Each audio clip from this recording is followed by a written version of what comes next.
Assalamualaikum Dr. Helen, you hear me? Yeah? Assalamualaikum warahmatullahi wabarakatuh. Yeah, thanks, Dr. Helen. Assalamualaikum warahmatullahi wabarakatuh. Salam sejahtera. Good morning and also good night, I think, from Prof. Horowitz. And my name is Andika. I'm from the Center for ASEAN Studies, ICMAS UKM. I will be, just facilitating the session today. And I would like to welcome you, all of you, to our webinar series. I think for now, titled Changing the Electoral System for a More Democratic Malaysia, Challenges and Options. And as you know, we have two speakers here. We have Professor Emeritus Dr. Ronald Horowitz from the Duke University, and also we have Associate Professor Dr. Helen Ting from ICMAS. And I think both speakers will present their work related to the, as you can see in the abstract, relates to the electoral reform system in Malaysia. But before we go to the substantive part of the webinar, allow me to just welcome our Director, Professor Sufian Yusuf, to deliver some welcoming remarks. And thereafter, we will have to take a group photo before we go ahead with the substantive part of the session. Prof, the screen is yours. Prof. Thank you very much, Andika. Good morning. Assalamualaikum. I would like to welcome Emeritus Professor Dr. Don Horowitz, who has been very kind to join our team at ICMAS. And he is no stranger to the Institute of Malaysian and International Studies and to Malaysia. And I would like to also welcome Encik Amirul Muhammad, who has also been very cooperative and supportive of our study on the electoral reform in Malaysia. And I would like to thank Associate Professor Dr. Helen Ting for leading the research team. This is a very important topic. I studied British politics when I was a young student, like in late 80s. And at that point of time, there were a lot of discussion even in the UK about what would they do into the future of the British electoral system. And there was so many discussion about, say, the proportional representation, the first past the post system, and many other options available, tried and tested in many countries around the world. And then, in addition to the question of electoral process as part of the democratic process, we also shouldn't forget about the importance of the legal system. So on one hand, we have the electoral system in the constitution, managed and run by the Electoral Commission, but at the same time, we also have some components of the electoral system which involve the court. And there have been a lot of discussion about the functions of the court in deciding certain cases or certain parts of the electoral system, like the eligibility of candidates, whether there are any offenses committed by candidates during the election. And then most importantly now in Malaysia, we also see that the court has been quite active and supportive, because in the last parliament, the parliament amended the constitution to have 18 years old, undi 18, to come on board, and the court in Borneo has already decided that the government should implement this almost immediately.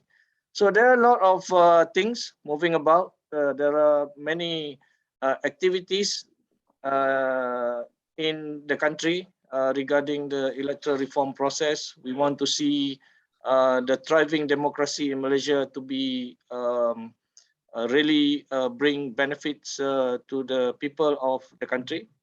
So this study and the seminar that we have today is timely. It will provide some very great information about how we want to move forward. We provide options to the stakeholders, including the Electoral Reform Committee at the Prime Minister's Office, and also the Election Commission on how the country should move forward. So I stop here. I'm sure Professor Horowitz and Associate Professor Helen Ting have many great information to share with the participants today. So I wish you all a very good and productive webinar, and please participate actively so we can actually provide a very good feedback to the government and to the relevant stakeholders, including the parliament.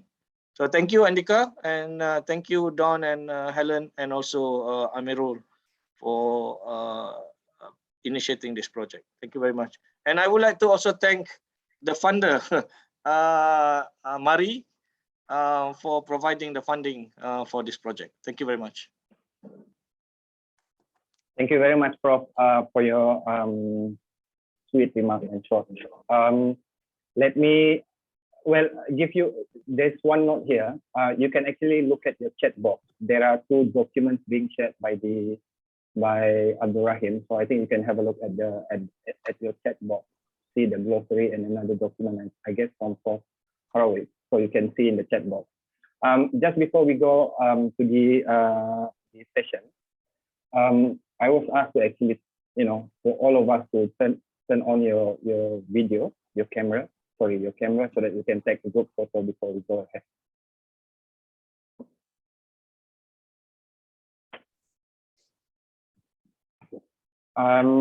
Who is taking photo? Dr. Helen, is there anyone? Reid? Saya akan ambil foto. Okay, Riz ambil gambar. Yeah, maybe Riz, you can count. Boleh kira, Riz? So that we all can get ready. Sebentar ya.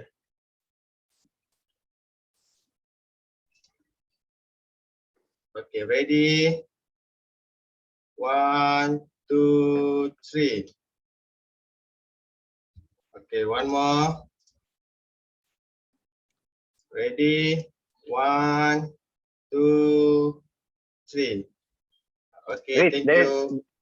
Riz, kejap. Ada second patch tu. Dapat tangkap second patch. Yeah. Oh, semua sekali ya. Okay, got it. Okay, thanks, Riz. Okay, Thanks, Riz. sama. Yep. Okay. Let's just before we turn to the first panel speaker, allow me to just note some, sort of ground rules for the entire session so that it proceeds as much as possible. So number one, I think please mute your speaker is not speaking. So otherwise, there will be sound of birds, cats, and the like will be the audio background. The second, if you have question, we actually have 2 options for you to raise it. But of course, we prefer that you put your question in chat box, and if time permits, I think we try to receive verbal questions from the floor. I think speakers would be happy to respond to your question. Now let's get started with the first panel speaker, that is Professor Horowitz. The title of the work written by Prof Horowitz is Electoral System Reform in Malaysia, Lessons from Other PR Systems. Now, just give you 2 or 3 sentences of the background of Professor. He is now the Professor of Law and Political Science Emeritus at Duke University. Prof is also the author of several books, and I think the latest being the book on constitutional processes and democratic commitments, published by Yale University Press, I think this year, to 2021. And Prof is currently also writing a book about ethnic power sharing and constitutional design, particularly for divided societies. I think a subject on which he has been advising a number of countries in that aspect. So without further ado, I give the screen. Prof, it's yours. Thank you very much. If you can't hear me well, just tell me, and I'll try and do something about it. But I think the mic is working well. Am I right? Yes, loud and clear, Prof. Yeah. Thank you, Dr. Andika. I'm very happy that you've volunteered to moderate this No program, problem. and thanks to Prof. Sufyan for coming here on a day when he has a meeting in Putrajaya. It's always wonderful to be in Malaysia, even virtually. I have a long history of research in this country, and I'm delighted to be back at ICMAS in particular. I was a visiting fellow here in 2002 and a visiting professor at UKM law faculty a decade earlier. And in each case, the environment was so stimulating that I managed to write something as a result. During my law faculty time, I wrote something on Islamic law reform in Malaysia, which was published in the American Journal of Comparative Law, and it documented the very interesting reforms that had been produced by a committee headed by Ahmad Ibrahim in the 1980s and early 90s. I wrote also at ICMAS, I wrote a paper on electoral systems back then in 2002, which we published in Malaysia and also in the Journal of Democracy. And in any case, every time I come back to ICMAS, I'm very pleased. I feel very close to ICMAS and to UKM. Still, I'm just a visitor in this country, and it's for Malaysians to decide what electoral system is best. But I think they are entitled to some advice on the likely effects of alternative choices. And my objective is to try and provide some analysis of the proposal insofar as one knows about it. It's still not, as I understand it, published. That is, hasn't been published for the public. I'm going to speak for about an hour, and I'm going to say some things about electoral systems in general and about the Malaysian proposal insofar as we understand it in particular. I'm going to stick very close to my text so that I don't run over time. So you'll have to forgive me if you see the top of my head a little more often than I would like to display it. That is to say, I'm going to be looking down at my notes from time to time, pretty often actually. Since we're going to discuss two electoral systems, let me remind you in very brief form how first past the post and how closed list PR work. First past the post is, of course, the plurality system used in Malaysia. Each party or coalition of parties nominates one person as a candidate to stand in a single seat. And if there are only two candidates and one gets more than half of the vote, that candidate wins the seat.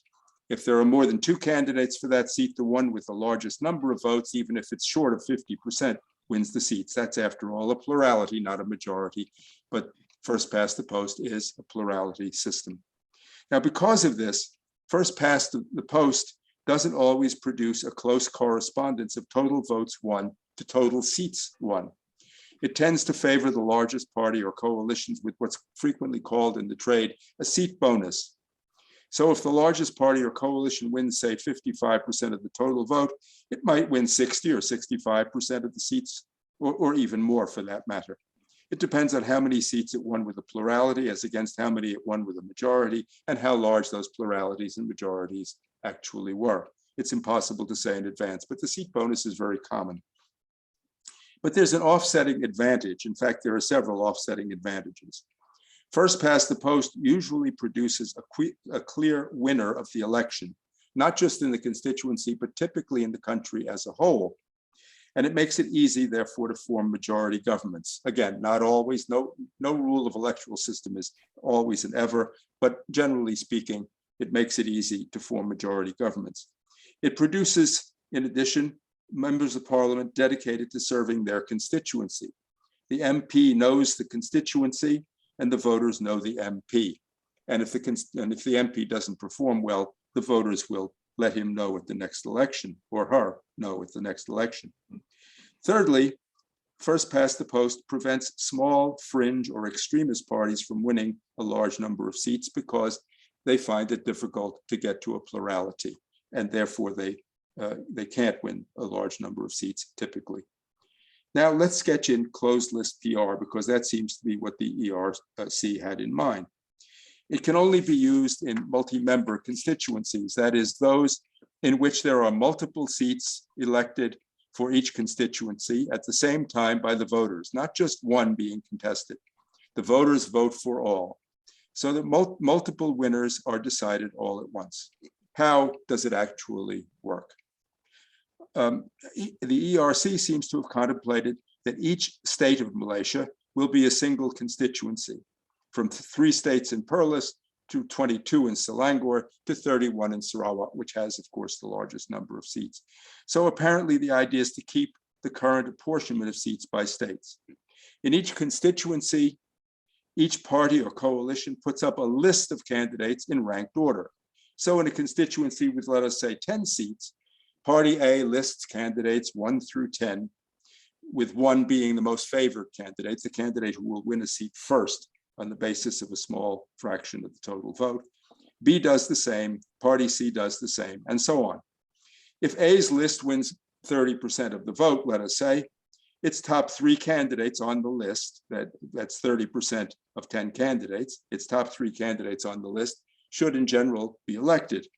The voter gets to choose among party lists, not among individual candidates, although the voter knows who the individual candidates are typically. And party leaders decide in advance which candidates are at the top of the list and most likely to win seats and which are located further down. Now, from this, you'd think there would be a close correspondence of total votes won by the party to the seats won by that same party. If you win 50% of the total vote in the country, you ought to get something like 50% of the seats. But there's a complication that intrudes here. Most proportional representation countries using list PR have a threshold of exclusion. Because it is so easy to win a seat, you don't need a plurality. List PR would allow for the formation of a great many small mosquito parties to win seats. So they usually require more than, let us say, 5% or 4% or 6% of the seats to win any seats at all. That is to say, no party with fewer than, in this case, in the case of the ERC proposal, as I understand it, 5% of the seats would win any seats. But these are state thresholds, not national thresholds. I'll come back to that point shortly. And under PR, many small parties form and try to win seats. So if there are, say, 4 parties that put up lists for constituency but win under 5% of the seats, they'll win no seats at all, but they account for perhaps 20% of all the votes in that way.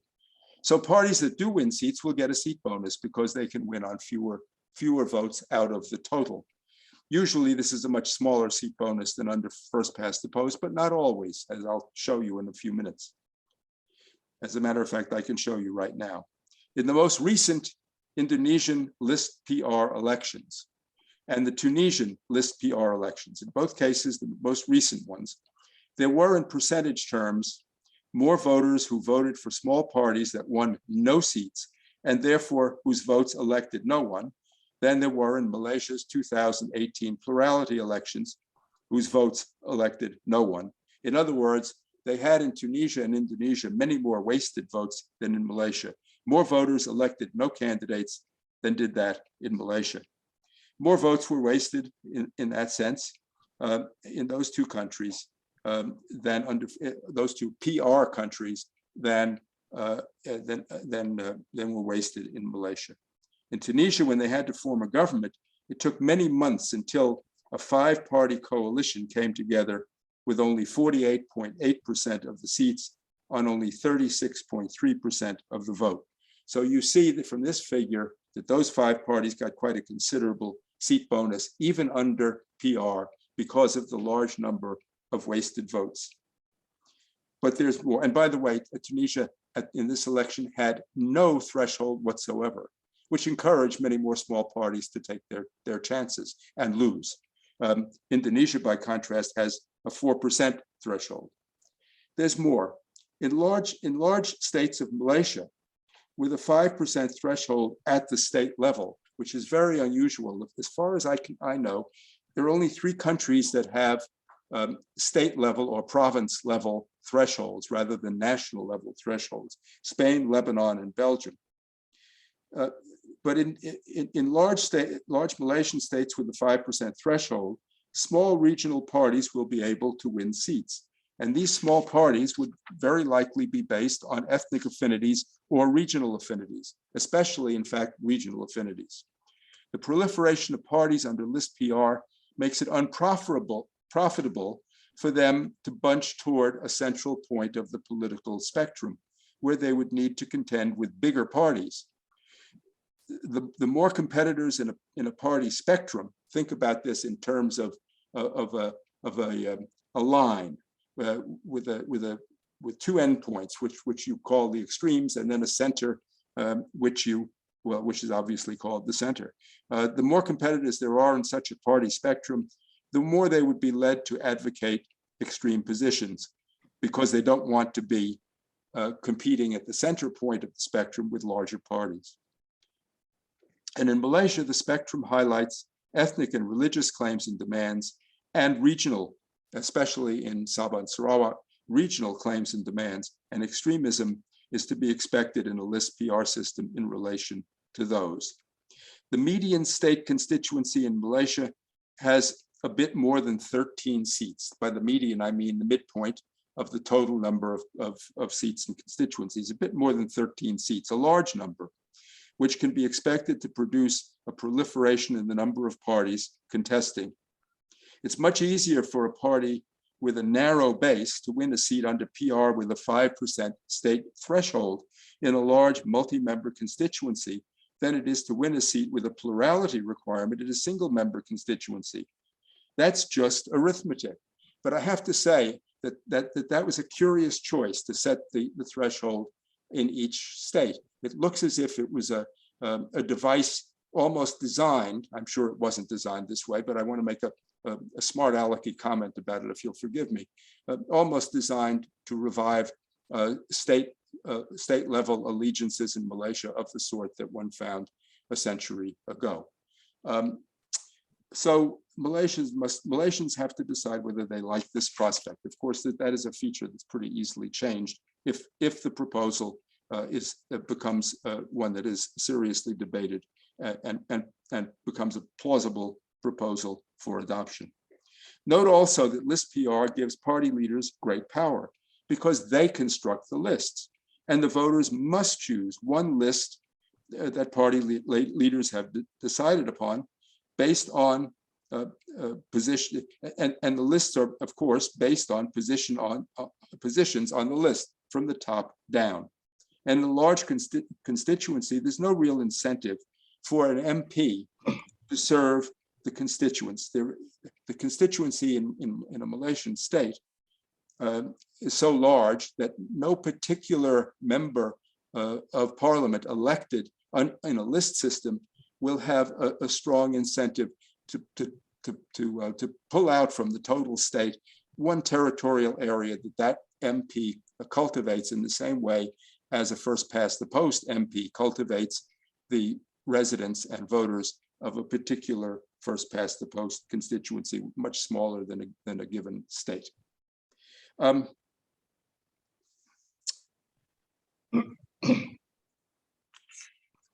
before I go any further, I want to say two things that you've probably figured out already. The first is that there is no best electoral system.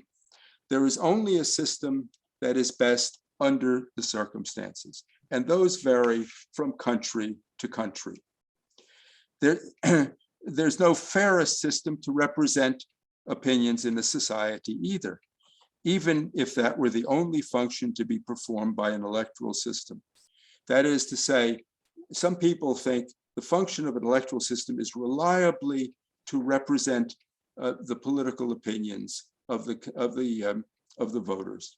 But there's no fairest way for a system to do this, because all systems turn votes into seats, but they also structure the choices available to voters and to politicians.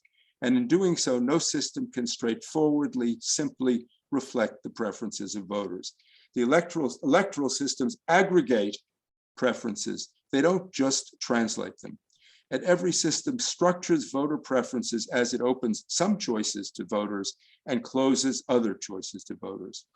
Voter preferences are themselves, in other words, shaped by the electoral system and by the opportunities the system creates for politicians to shape choices available for voters.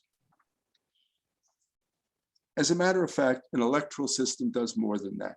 I can think of many things it does. Let me just quickly tick off a bunch of functions of electoral systems. And one might judge a proposal by whether it performs any of these particular functions particularly well. The electoral system shapes or affects party organization, party coalitions, inter-party coalitions, party competition, the composition of the legislature, the form of government to be created, the ability to form a government at all, the calculations of voters, the relations among economic, social, ethnic, and other segments of the population, the ability to pass legislation, the relationship of legislators to their constituents. There is therefore no fairest way, no fairest system, no system fairer than any other except in the circumstances, even if that, as I say, were the only function. And in structuring the choices available, no, sorry, I lost my place. So I want to emphasize that translating votes into electoral results is only one of the many things you might want an electoral system to do. You might want the electoral system to make politicians accountable to their constituents. When the votes are tallied, you might want the results to definitively help create a government, as opposed to creating a stalemate. You might want a system that can foster intergroup conciliation, or if you prefer, reduce conflict and the chances of violence. You might want a system to produce needed policy outcomes and legislation. In other words, there are so many functions that you might want an electoral system to perform, apart from the one thing it can't do, which is to take raw preferences of voters and implement them without actually limiting the choices available to voters. So now a bit more detail on how list PR would work in Malaysia's circumstances, at least as far as one can project how it would work. You understand, of course, all forecasts are fallible and mine are as fallible as anybody else. But I think it's worth thinking about how it's actually going to work. I've already pointed to the proliferation of new parties, but there's more. Take the situation of Malaysia at the present time. Malaysia currently has multiple political parties: UMNO, PAS, PKR, DAP, Amanah, PBB, Perjuang, and several parties in Sabah and Sarawak, a multi-party system under first past the post. First past the post generally tends to push parties toward a two-party system, but in the Malaysian case and in some others, it's produced a multi-party system. Under first past the post, there are considerable incentives to form pre-electoral coalitions, coalitions before elections, and some of them actually permanent ones, because of the need to get to a plurality to win each seat. You need, if you have allies in other parties, you want to take these parties, meld them together to form a cohesive coalition that can maximize the number of seats that the group of parties gets. So considerable incentives to form pre-electoral coalitions because of the need to get to a plurality for each seat. So for example, Pakatan would not want PKR, DAP, and Amanah each to run a candidate because that would fragment their votes. They want to pool their votes to win seats. And the same goes, of course, for the Barisan Nasional. But will these incentives for coalition partners to stay together last in a list PR system? Under PR, as you know, it's easier to win a seat, especially in big constituencies. So there could be some contests among former electoral allies, especially those disappointed by previous seat allocation decisions in the coalition. And those have been plentiful in Malaysia as they are elsewhere. Because those former electoral allies who are disappointed might want to improve the number of seats they won. Excuse me.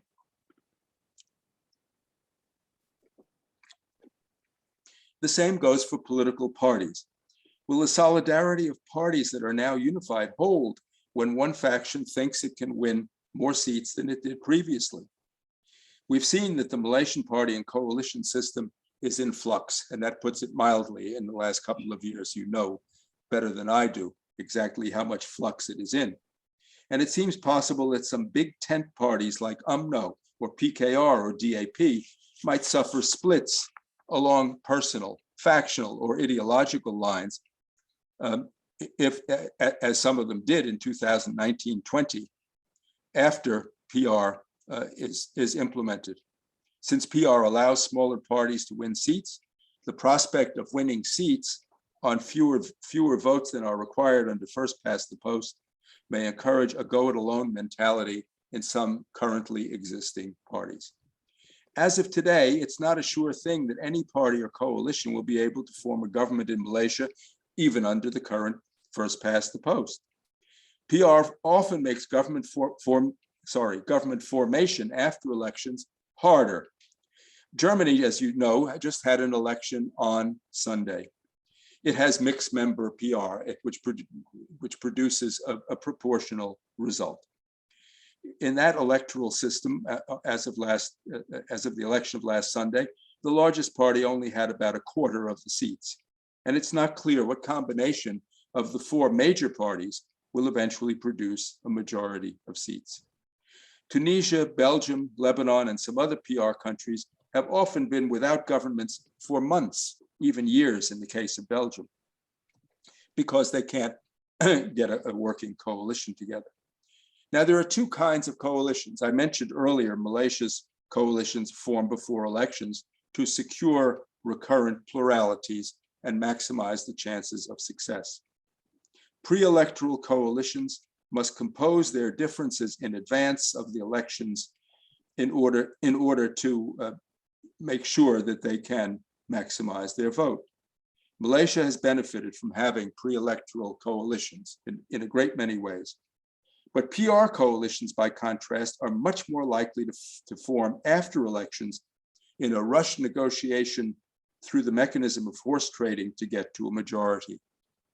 If that's true, would government formation become even more uncertain as post-electoral coalitions form and contend with each other to create majorities of seats by cultivating allies, including those in Sabah and Sarawak, of course? Would there not be the possibility of financial incentives to gather enough MPs to create such a majority?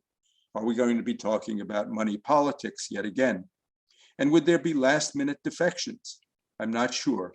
But these are not far-fetched scenarios where there's a proliferation of parties and where the electoral results don't make an obvious majority coalition plausible.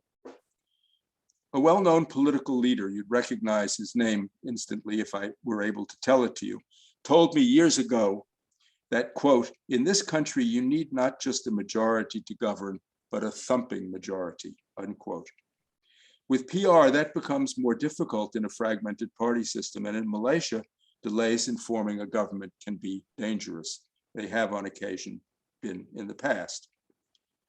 Now you might ask this, why hasn't this difficulty of forming governments happened in Indonesia? Indonesia has list system PR, it has multiple parties. That's simple. Indonesian elects a president in addition to a parliament, and it elects a president by a majority vote. And the parliament has multiple parties that do not need to form a government. The president does that. Malaysia is obviously in a very different situation. It's true that in Malaysia, it sometimes, although rarely happens as it does elsewhere under first past the post, that a party or a coalition with under 50% of the vote gets to form the government because it gets more than 50% of the seats. That is, I concede readily, a downside possibility of first past the post. But flip it over and ask whether this risk is worth the benefits that accrue with first past the post. The candidates, as I mentioned earlier, know who their constituents are. They know the service needs of their constituents. Malaysians are used to constituent accountability, but list system PR is not likely to provide that. Multiple MPs are too numerous in too large a territory to do that reliably. Under first past the post, narrowly constituted parties are disfavored because they can't get to pluralities to win seats. To be a big party or a coalition, you must aggregate the interests of all your constituents. That's an important function of parties everywhere, interest aggregation. First past the post is a centripetal system. It moves parties toward a compromising center. PR is called by experts on the subject a centrifugal system. It expands the party spectrum out toward the extremes. And this bears on ethnic and religious politics, and as I said earlier, regional politics in Malaysia. The great innovation of the alliance was its ability to pool together the votes of Malays and non-Malays, and this was taken up, of course, by the Barisan when it succeeded the alliance in the early 1970s.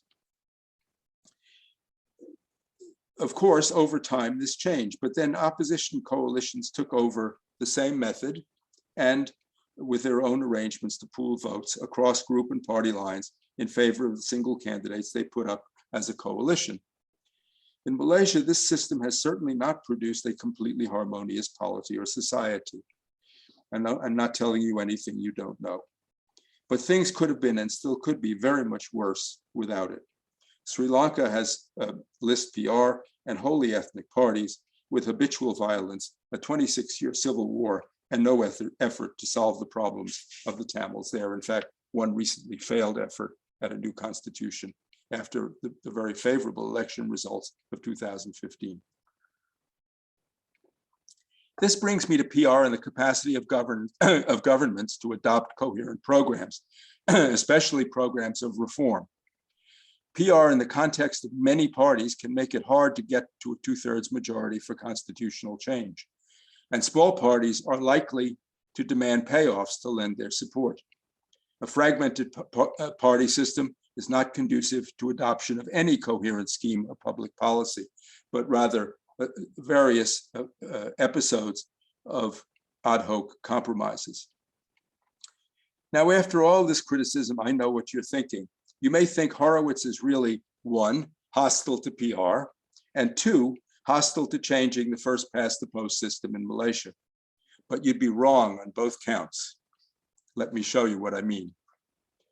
On the first point, that is hostility to PR, list system PR was adopted in Indonesia, and it was the right system for Indonesia, as I said in a book that I wrote on the Indonesian constitutional process and its aftermath, because it helped maintain multipolarity and prevent any of the contending aliran, who were each of which was in one of the major parties, from dominating the others. Even so, Indonesian politics, so I'm not hostile to PR as such. Indonesian politicians have been trying to limit the effects of PR by raising thresholds to keep small parties out, including some very useful small parties, a small party in the Masyumi stream, which had some strong regional support, and a strong Christian party in a Christian area, which had strong regional support, but which can't, neither of which can cross the threshold. And they've also been reducing the number of seats for each constituency to benefit large parties that can win and win big in small constituencies. It's much easier for large parties to dominate small constituencies than it is for them to dominate big constituencies. And as I say, the Indonesian constituencies have been getting smaller. And that's on purpose, because some Indonesian leaders want a first past the post type of system, even though it's nominally list PR. They're trying to move it much closer to first past the post. Why? Because they actually, they know too much about the world. That's their problem. They believe that a two-party system is the best way to go for any country. Coming from a country that has a two-party system, I want to tell you that two-party systems have their faults too. But some Indonesian politicians, including some very powerful ones, really would prefer a two-party system, which they can't get to. So they get to it indirectly by making it harder for small parties to win seats under PR, by reducing the district magnitude, the number of seats per constituency, and by raising the threshold, although the threshold is now only at 4%. So the lesson of this is, if you were to adopt a PR system, it might not be one and done. Those politicians who are more powerful and who are dissatisfied with the results they got under list PR may decide that since we changed the system once, we can change it again, and we can change it to favor ourselves. So bear in mind that the proposal that one adopts may not be the last proposal to be adopted.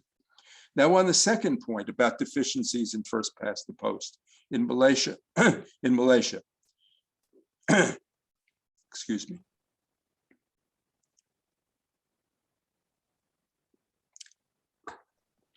I think a true majoritarian system would cure the seat bonus problem, and I'll give examples of how in just a moment. That is to say, the plurality system is not the only choice. PR is not the only choice. There are others, and there are actually 3 different majoritarian systems that would cure this problem. And as I say, I'll give you some examples. Reducing malapportionment would also be likely to reduce the chance of a party or coalition getting a majority of seats with only a plurality of votes. Malapportionment contributes this. If you contributes to this phenomenon. If you even out the votes available for each seat, you'll eliminate some of the lopsided results that contribute to discrepancies between seats and votes.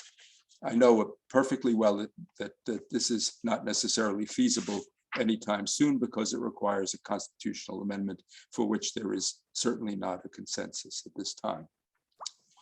But let me go a little bit further with this. I'm going to come to those majoritarian systems in a moment, but I want to ask some more questions. Ask yourself, does Malaysia need more party fragmentation or less? At the present time, it's a pretty fragmented system, and whether it will sort itself out, no one can really tell. PR will stretch the spectrum by making it possible for parties representing small followings to win seats. And there may already be parties waiting to enter the electoral fray. I could name them, but I won't. Including, though, perhaps some separatist parties in Sabah and Sarawak. As I said, the state level thresholds make it very appealing for regional parties or local parties with localist concerns to form in order to get some seats. And extremists may be able to decide who forms the government. And they can have influence far beyond their small number of seats because their seats may be the necessary ones to form a majority depending on election results. We've just seen how hard it is to form a government in Malaysia under first past the post. And under PR, it will likely be much harder to do so. And a period of uncertainty can produce both bribery and violence. If you really want, if your problem is the seat bonus, if that's why you want to go for PR, there's another way to do this. If you want to prevent candidates from winning seats on small pluralities, well short of a majority, there are 3 systems that will do it. The first and most obvious is the French 2-round system. If no candidate in a single member constituency gets 50% plus 1 in the first round, then you do a second round between the top 2 candidates only, a week or 2 later in those constituencies where a second round is necessary. Whoever gets the majority then is the winner. There are 2 problems, however, with this solution. Typically, there's lower turnout in the second round and possibly no determination of who gets to form a government until then, and the possibility of instability during that period between the 2 rounds. That, of course, can cause a lot of problems. But that's the most obvious way to get to a majoritarian system and to eliminate or come very close to eliminating any seat bonus. Secondly, there are 2 preferential systems in which voters list candidates for MP in order of their preference. Under these systems, if no candidate has 50% plus 1 of first preferences on the first count, in other words, then you reallocate lower order preferences to see who has majority support at some level of preference. I can't go through the mechanics here, it would take much too long. But in one of those systems, which is called the supplementary vote, it's essentially an instant runoff of the top 2 candidates. You drop off everybody but the top 2, and you ask of the you proceed to count the second and subsequent preferences of those candidates who've been dropped off. And when you reallocate them, you're very likely to get a majority winner among the top two. The other one, the alternative vote, is a more complex system that provides an even better reading of who is really the majority's choice. The alternative vote, by the way, is used in Australia. But the problem is that in both cases, you have a complicated ballot. You've got to list all of the candidates, and you have to make room for the indication of the voters' preferences next to each candidate. So you've got a big ballot paper for that. And it also requires a count away from the polls. You would need a very high level of trust in the Electoral Commission to make it work. Any of these systems, though, would strengthen pre-electoral coalitions and eliminate or reduce the seat bonus. These systems would guarantee that no one was elected in a single member constituency without majority support. They're not plurality systems. And for that reason, they'd make it very, very unlikely that a party or coalition could get a majority of seats on less than a majority of votes. But they're complicated to administer, and it takes a long time to determine who won the election. And that's a big disadvantage. It's not that on the merits there's anything wrong with them. There's a lot right with them. It's the administrative difficulty that is what I would think would discourage adoption of these systems. Now, if I'm right about what I've said so far, it seems to me that the more urgent problems are not really with the electoral system as such. First past the post in Malaysia is imperfect, but it's serviceable. But with greatly malapportioned constituencies and with the need to strengthen the integrity and independence of the Electoral Commission for its work in drawing boundaries, conducting elections, and processing vote counts. I know that the ERC had ideas about how to strengthen the Electoral Commission, although I'm not privy to what those ideas were. And here I'd just like to say that there are methods available for achieving the objectives I just mentioned with respect to the Electoral Commission. You can make it quite independent and quite reliable, provided the politicians agree. Now, as you think about this question in general, I want to suggest that you should ask a few questions. What do you really want the electoral system to do? I mentioned so many of the functions, which are the crucial functions that haven't been well performed in Malaysia and need to be performed better. And what do you want the electoral system to do in the light of the prevailing circumstances? The question that always has to be asked about electoral reform. Where are we coming from? Not just where do we want to go? And third, bearing in mind that the effects of a choice in one respect may need to be traded off against the effects of that choice in some other respect. It might be wise to focus on these issues instead of electoral system change toward PR. But I want to say very clearly, that's your choice. It's not mine, because you represent, and you are actually, the constituents who will be advantaged or disadvantaged by the choice that is made. Thank you very much. Thank you very much, Prof. I think for your presentation, your thoughts, your observation for the past 2 years, and your proposition, as well as your question for us to think about in the future. I think we still have about, let me check, I think we have about 10 minutes. I haven't actually seen any questions posted in the chat box. I think if anyone would like to actually ask a question verbally, I think if Prof is fine, maybe we can allow one question. Yeah, Prof? Anyone? You can actually raise your hand in the... I also don't mind if you want to dispute something I've said. I'm sure that much of what I've said lends itself to differences of opinion. Yeah. anyone is not agreeing with Professor proposition and observation, yeah, I see hands in there. I think from Dennis. Yeah, Dennis, I think you can unmute your speaker then. I am unmuted. Thank you very much, Prof, for giving a thorough presentation about a bit of a comparison of these two electoral system. For me, how I see is, I know one of the concerns is for proportional representation. It may facilitate more fragmentation of political parties because there's an incentive. You will be rewarded. But the thing is we're already experiencing that in our first past the post system. So in Malaysia, we are a very awkward situation that we think first past the post system is supposed to moderate our politics, but it doesn't. So any arguments against proportional representation, maybe going extreme and everything, for me, it doesn't really hold much water.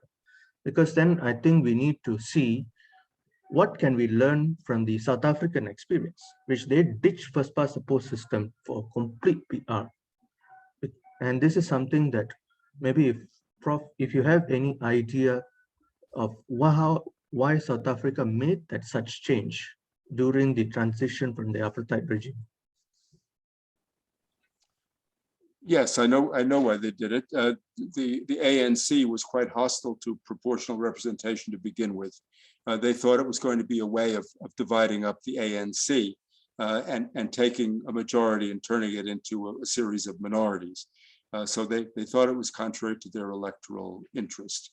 The proportional system was proposed by the former National Party, that is the White Party, and as I say, it was therefore suspected of being a divide and rule tactic. But even under proportional, even under the current system, they have several parties, including one minority party that controls the Western Cape government, as you know, the Democratic Party.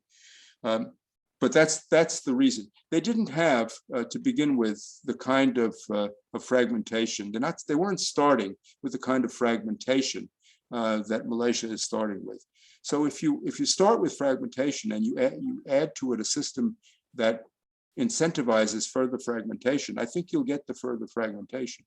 I could be proved wrong about this, of course. It may very well be that the large parties will compose their differences and they will produce a reduction in the number of parties. But there will be at the edges definitely some new entrants for sure, especially at the state level. If the threshold is kept to be 5% at the state level, there will be many state level parties. I can imagine a whole bunch of them. Of course, I don't want to. I mean, it could be very insensitive to manage to mention some of those possibilities, but you can imagine what they might be.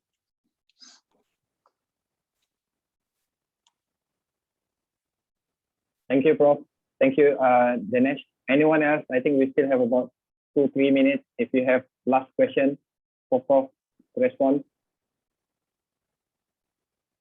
Just to also reiterate that there are 2 documents in the chat box. I think you can have a look at some of the brief points shared by Professor. I think you can have a look at that document.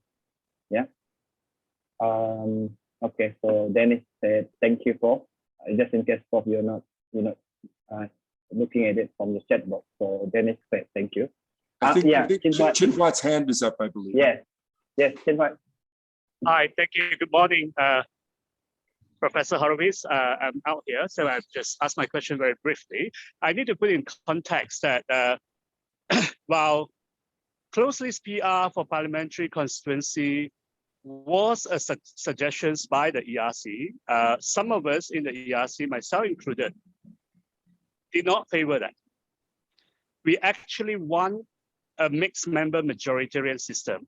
We first past suppose constitute 2/3 or around that. And the reason why we need to, the ERC eventually dropped this is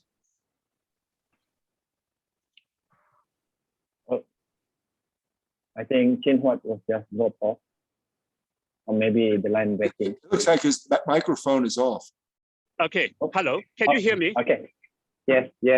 No, Chin it's Huat. off again. Okay, right. So the reason that why we opted for that is because to introduce mixed member system, you have to add seats.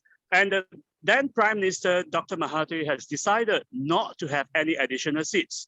And that's fundamentally a problem that when you mentions about the way to solve the problem in first past the post is to fix on malapportionments and gerrymandering.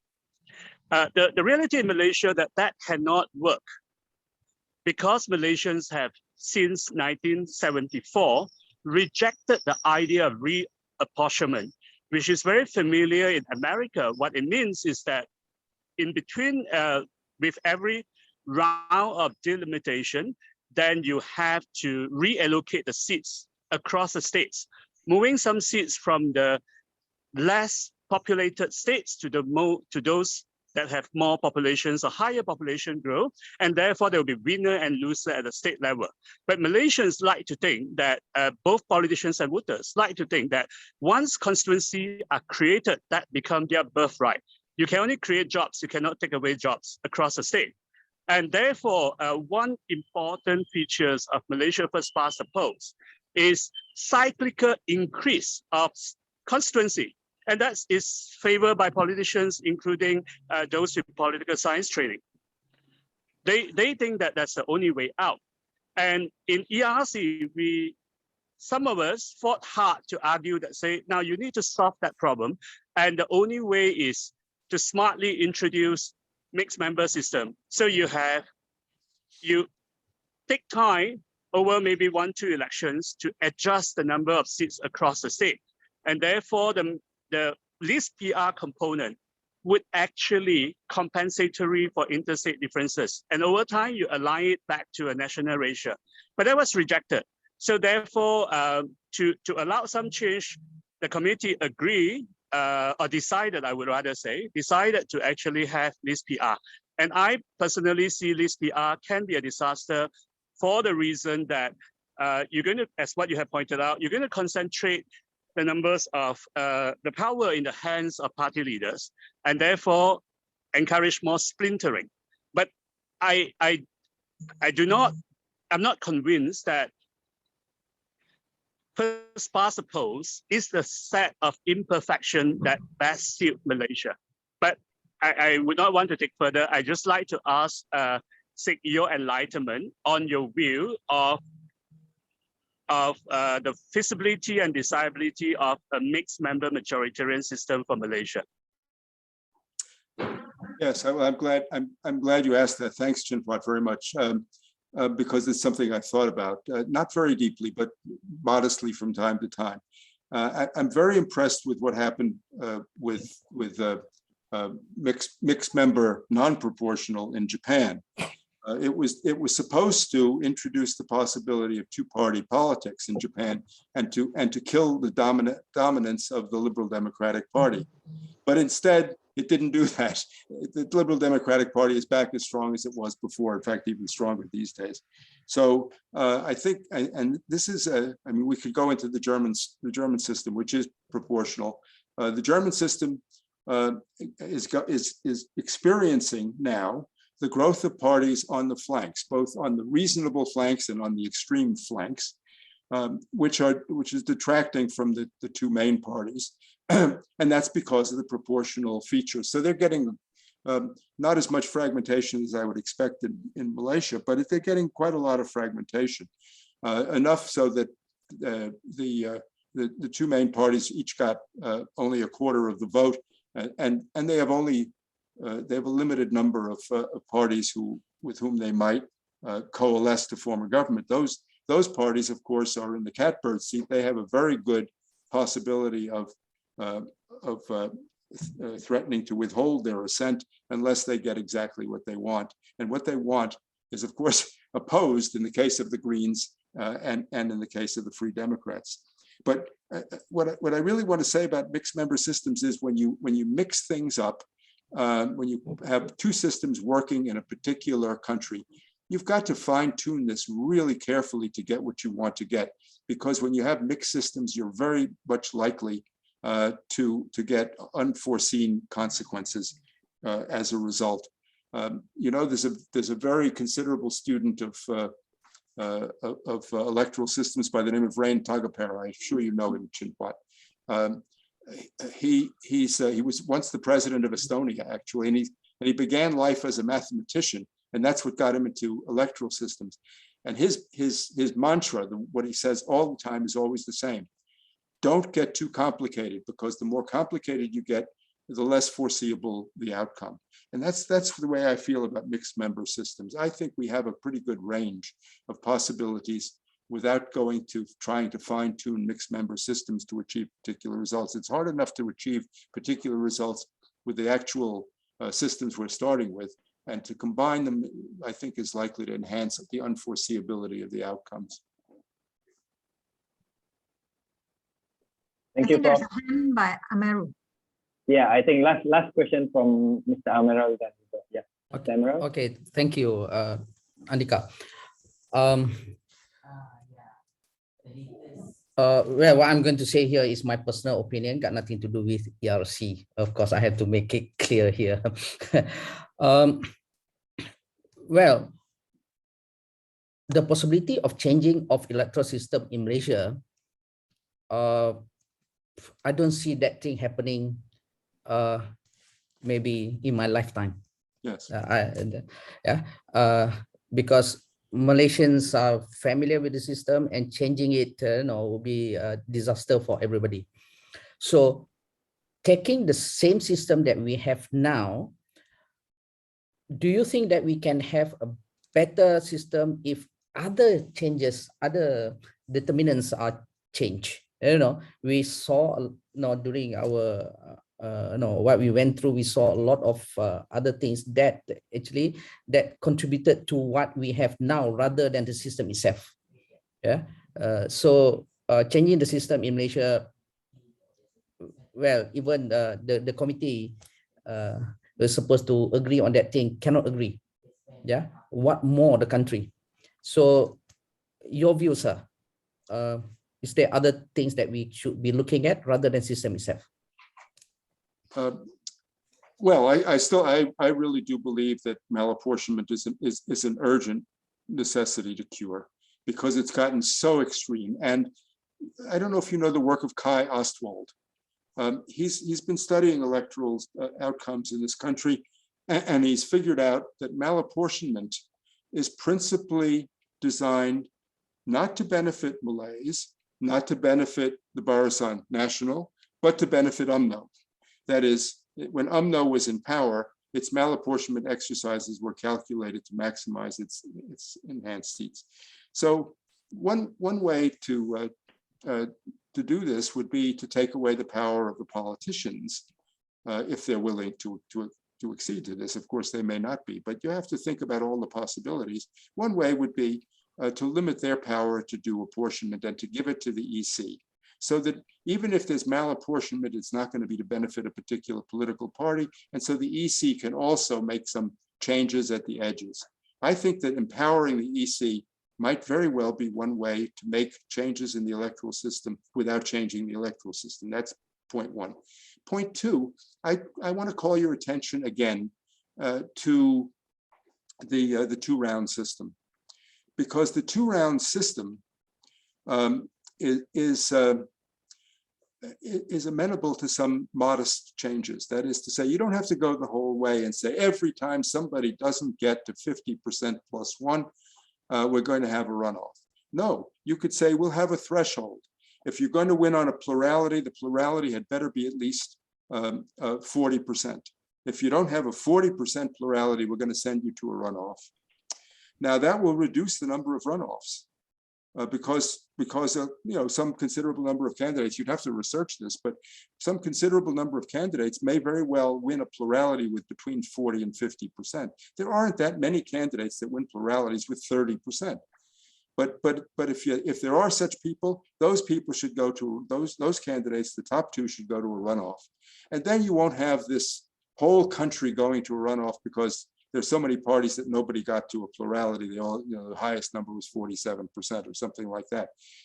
So you can do modest tweaks in the system to get more majoritarian results. And if the public then begins to like majoritarian results because they didn't like, a lot of the people in a constituency didn't like candidate X because candidate X was winning repeatedly with 40% of 37% of the vote, they'll say, oh, we've managed to get rid of people like that guy who has only his own supporters and never pays any attention to the rest of us.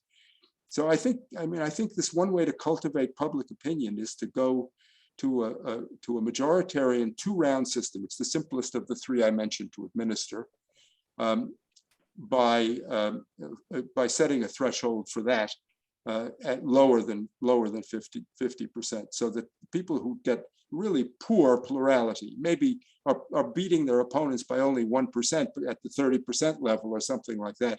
Those people would have to go to a runoff and get 50%. I think there are tweaks like that. If we, actually, this is a great research project, what you've proposed. Tweaking first past the post. I just thought on the spur of the moment of 2 ways to do it. And I'm sure there are not 2 ways, there must be 10 ways to do it, or 15 ways to do it. If you had a good research project on tweaking first past the post to achieve more satisfying results.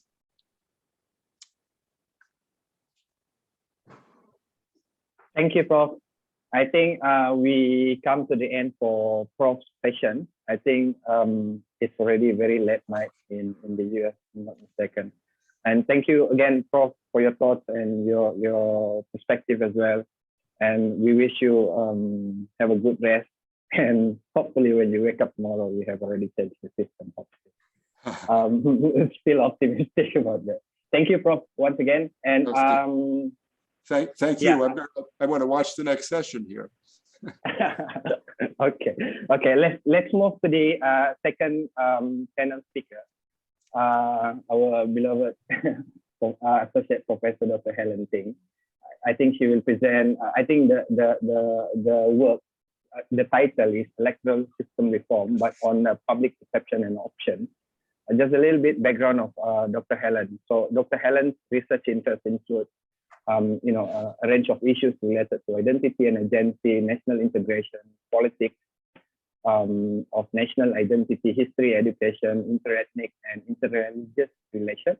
And she is currently, of course, with ICMAS, but also currently a non-resident distinguished research fellow at the Institute of Malaysian Studies, Xiamen University in China.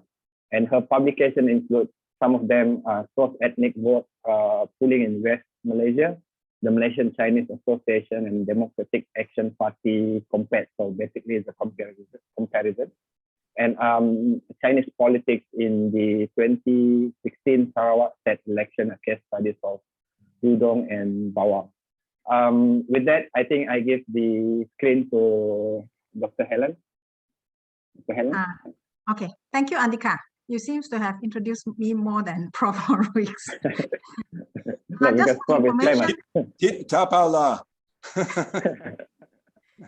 just for your information, Prof. Horowitz said that he will stay on till beyond 11 o'clock. 11 a.m. If there are interesting questions for him. So so for those who still want to ask more questions, you can still have the opportunity to do it. And I must say that I'd like to thank Horowitz to begin with, who advised on some specific. Actually, the objective of this seminar also is to release the research report for a research project on electoral system reform. I think there's difficulty for me to share file here, but I think by today, the staff of ICMAS will upload the full report to ICMAS website, whereby you can download it. But for now, I'll just share some of the findings. I think Prof. Horowitz have already explained a lot of the characteristics of different electoral system. So that is very good to start.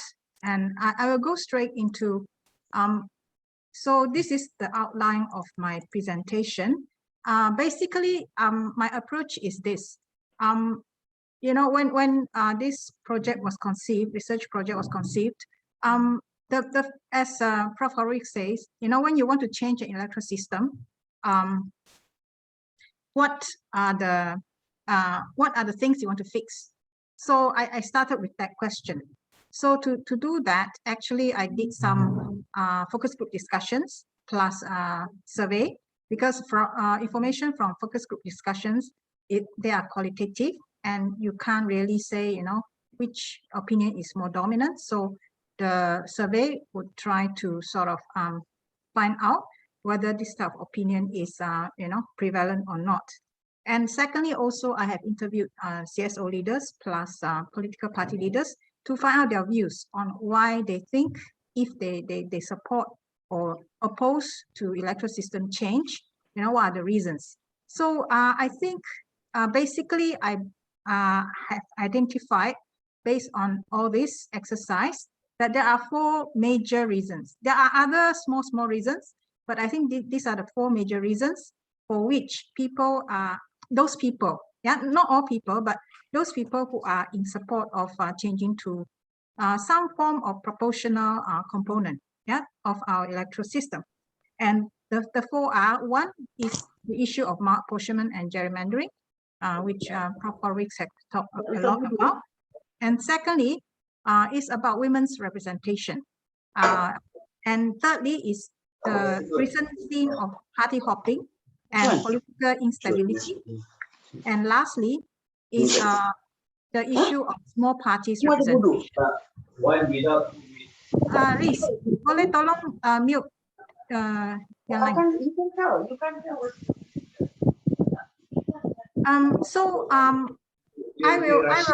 My presentation will try to address these 4 issues based on what is said about the tendencies of the 2 different type of electoral system. I have chosen to compare it with the closed list past proportional representation, because the ERC had proposed that. And it also make the research much simpler. And if we have a system, I think the survey cannot cope. Riz, boleh tolong mute yang lain?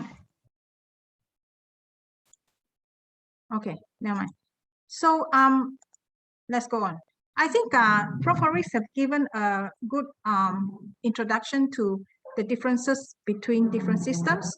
I think that between closed list proportional representation and first past the post, the difference is basically between 2 different families of electoral systems. And there's a lot of debate in academic field on this.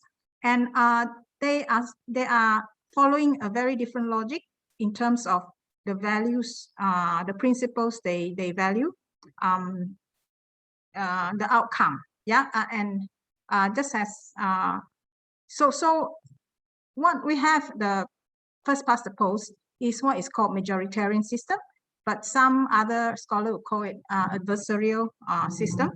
And this is in opposed to the closed list proportional representation, which is called by some scholars as consensual electoral system.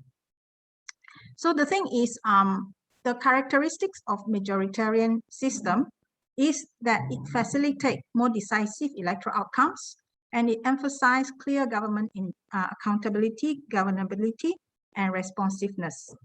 Yeah, I think Prof. Horik have already explained some of the elements.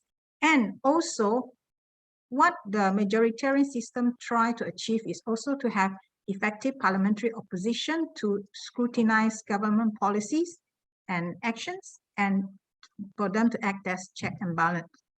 But the risk of majoritarian family of electoral system is that, you know, the fact that New Zealand switched to MMP is because they felt that the government is becoming too strong. Yeah, what they call elective dictatorship. So in that sense, then they felt that there needs to be some, introduce some form of uncertainty. And we will see the consequence later. For proportional system, the principle is we should include all the voices. Yeah, and so in order to do that, actually, it does it based on proportionality, and it requires post-electoral bargaining to form government, and also even to make policy. And it emphasizes negotiation, compromise, and power sharing. And party alignment is fluid. I think we are in a phase whereby we are experiencing, it is a natural experiment of effects of a PR system, whereby no parties have a majority, and you see how party realignment is happening.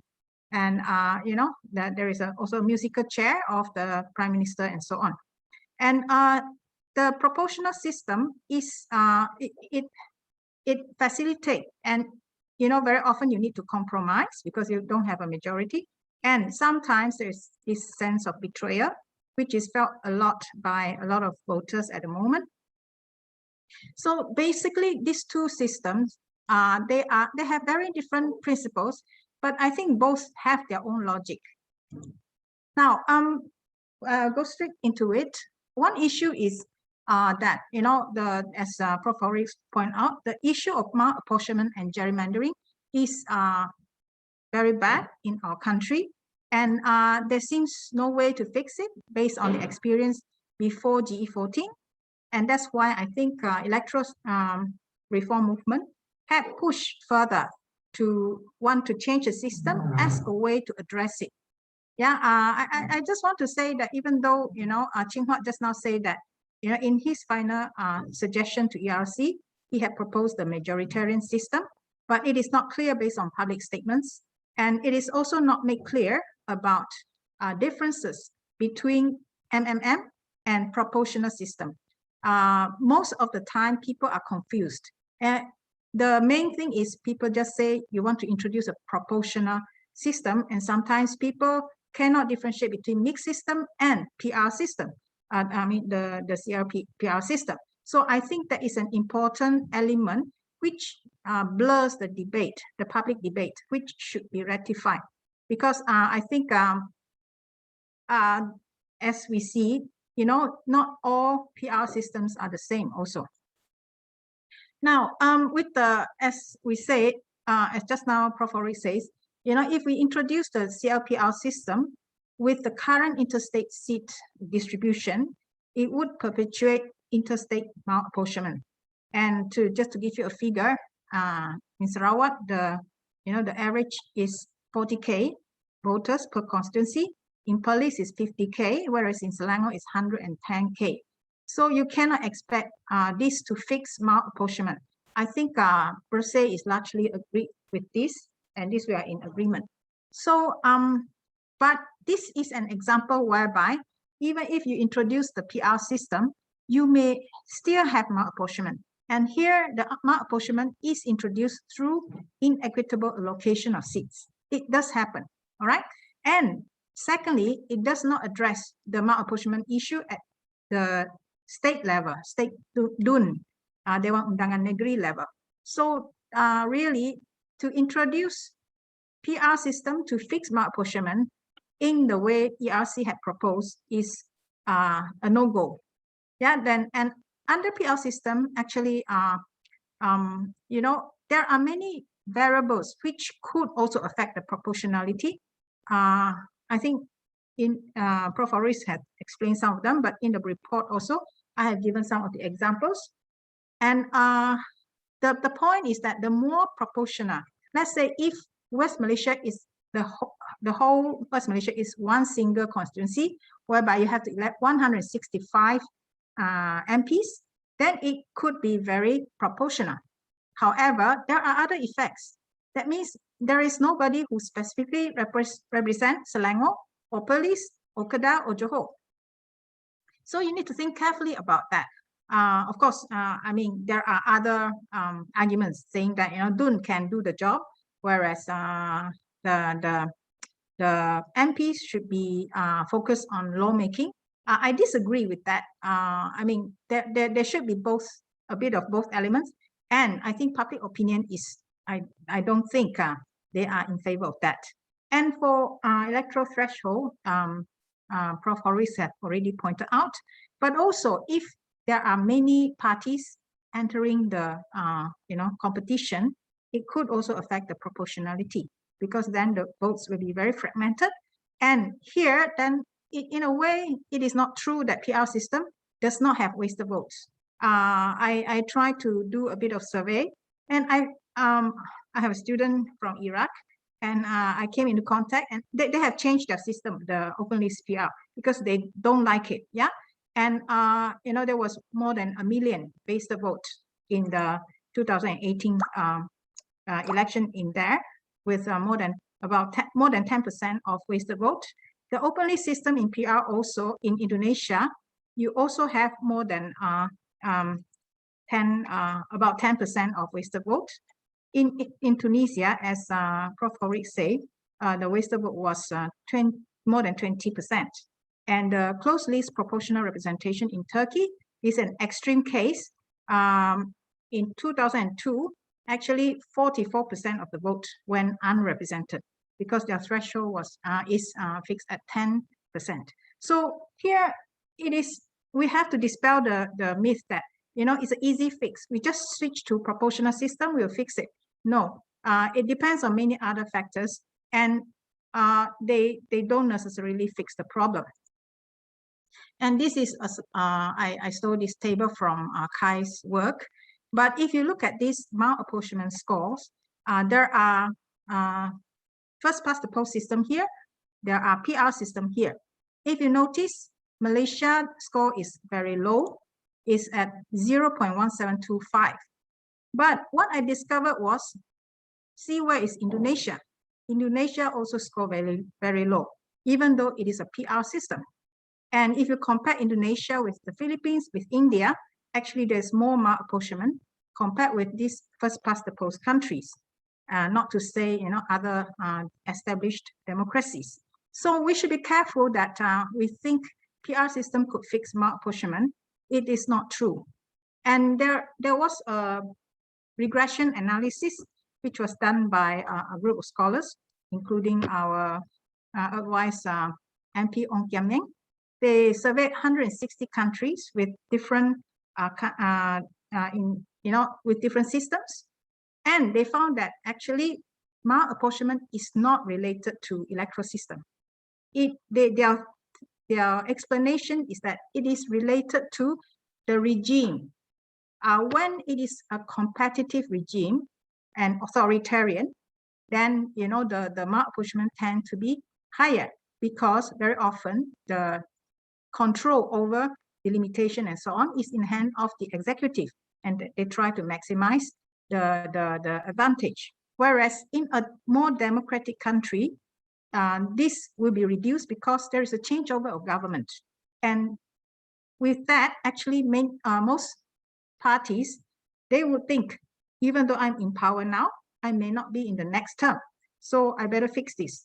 So I think the way forward could be to further democratize this country, and also to put more pressure, of course, to highlight the problem of malapportionment. So here, I give credit to the ERC.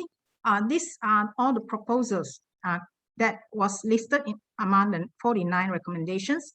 I think if we implement many of this, we will fix a lot of problems of the EC in terms of appointment, in terms of resources, in terms of regulation of boundary limitation and so on. And this would help in rectifying many of the problems. Amero asked about tweaking. I think you have already suggested many recommendations in the 49 recommendation, which could contribute to a fairer election management. So I feel that the current government should take up many of these recommendations. Yeah. Now, in addressing reform issues related to party hopping, here, I think the collapse of PH government had given people the first taste of how a situation whereby there is no majority among parties would work in Malaysia. In Malaysia, it may not be in Germany, Germany may be more orderly, but this is how it probably will work in Malaysia, because the system of check and balance in Malaysia is really poor, and it shows during this period. And I believe, especially given the context of COVID-19, people paid a very high price, for this political instability and stalemate. Not only party hopping, but party hopping is one of them. And so for me, it's true that there are CSOs who argue that, we should emphasize freedom of association.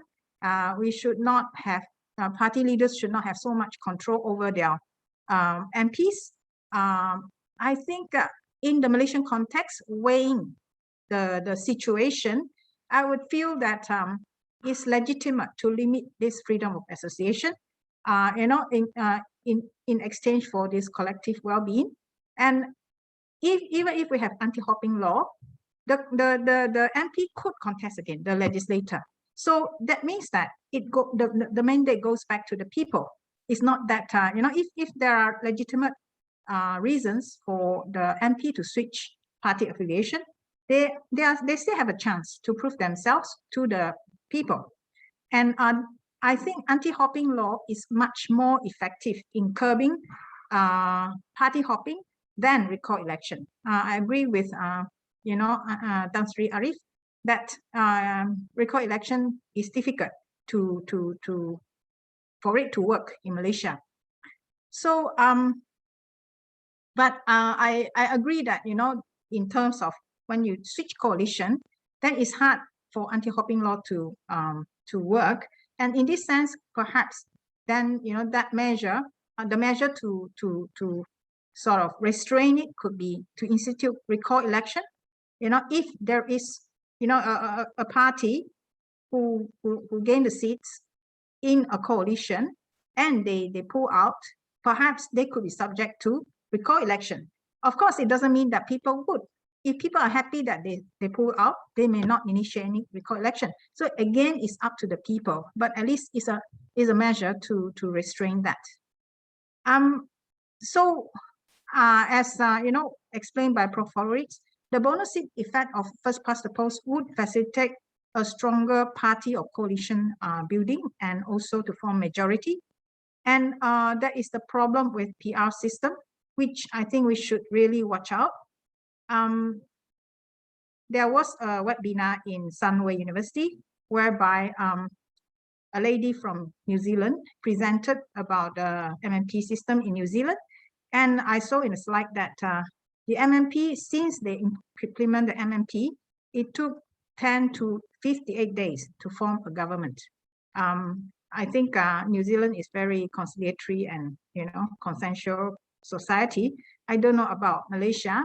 Maybe, the fastest we did was, when the king summoned all the, party leaders, and the Ismail Sabri's government was very fast. But this is, this slide I took from McGuinness' presentation in Sunway University. Since they adopt the MMP, we can see that, there was only one time when they form a majority single party government. And but even this one, and the others are all minority, except for 1996 coalition, whereby they form a majority coalition. And even the current government, even though they are majority, the Labour Party actually got 50% of the vote. And it is thanks to the wasted vote that they managed to get about 55% of the seats. So this is not proportional, but thanks to that non-proportionality, they got to form a majority single party government. So think carefully about wanting to switch to a proportional system. Here is a survey result, in which we asked the respondents whether they agree to, let the MP vacate the seat and recontest I think the public opinion is overwhelmingly in support of anti-hopping law. And here is another question in which we give them options. Yeah, one option is, the MP who got elected, they can't switch party. Secondly, party hopper should resign and seek re-election, and party hopper should carry on till next general election. And there was one clause which says, one option which says is their right of its association. There are 8% of the respondents who agree with that. Yeah. Yeah, I have already explained my proposal. And I think the other thing that should be emphasized, which Brazil is doing now also, is that we should give equal allocation to all the MPs, regardless of whether they are, government or opposition parties. This would, this is only fair to happen, and it should be legislated rather than as a favor from the governing government. Now, on small parties representation, of course, I think the argument to favor the small party representation is much less, but as far as I can figure out, is to favor, the argument is that it could facilitate non-communal parties to be represented. But I think it seems to me that it may not be realistic. I don't know. Yeah, I mean, it may be realistic, but yeah, we will see. Here we asked the respondent in a survey, about their views on small parties. They were sort of split three ways. Yeah, one opinion is the election system needs to be improved so that it gives space to small parties. And another third says, party with 1 or 2 seats are not effective, but actually they can be quite effective in PR system, but not under perhaps first past the post. But I think given the current fragmented party representation in Malaysia, even under first past the post, even small party can play a very important role. And the third opinion expressed by respondents is that people don't have confidence in small parties. So you can see that the opinion is very divided. It's just split. But the second graph actually shows that Sarawakians and Sabahans tend to have a higher opinion on on the small parties compared with West Malaysians. Now, I also asked one question in the survey about are they interested in parties driving environmental agenda? Surprisingly, there is a lot of support. About 40% of people say yes, they are interested or very interested. So I hope, I mean, the purpose of me asking this was, I have to think of examples of small parties, and I thought of Green Party. Of course, we don't have, but here it seems that people are interested in, parties driving environmental agenda. Now, if we look at the distribution of this opinion, actually, again, West Malaysians seems to be the least interested. It is more the East Malaysians. So, we need to take that. And I asked one question about Muda, even though Muda is not registered yet. We see that there is about a quarter of the respondents who express interest. Yeah, but again here, I note that actually there are more interests in East Malaysia than West Malaysia. Now, I asked one question about PSM because PSM is often given as an example of a very principled party, and with good leaders, and yet they had very difficult situation to get seats or to get in negotiation with big coalition to contest, and it has been around for about 20 years. And we asked we show the logo and ask the respondent whether they are familiar. Here I only show the West Malaysian result because yeah, obviously West Malaysians are more familiar with it. So about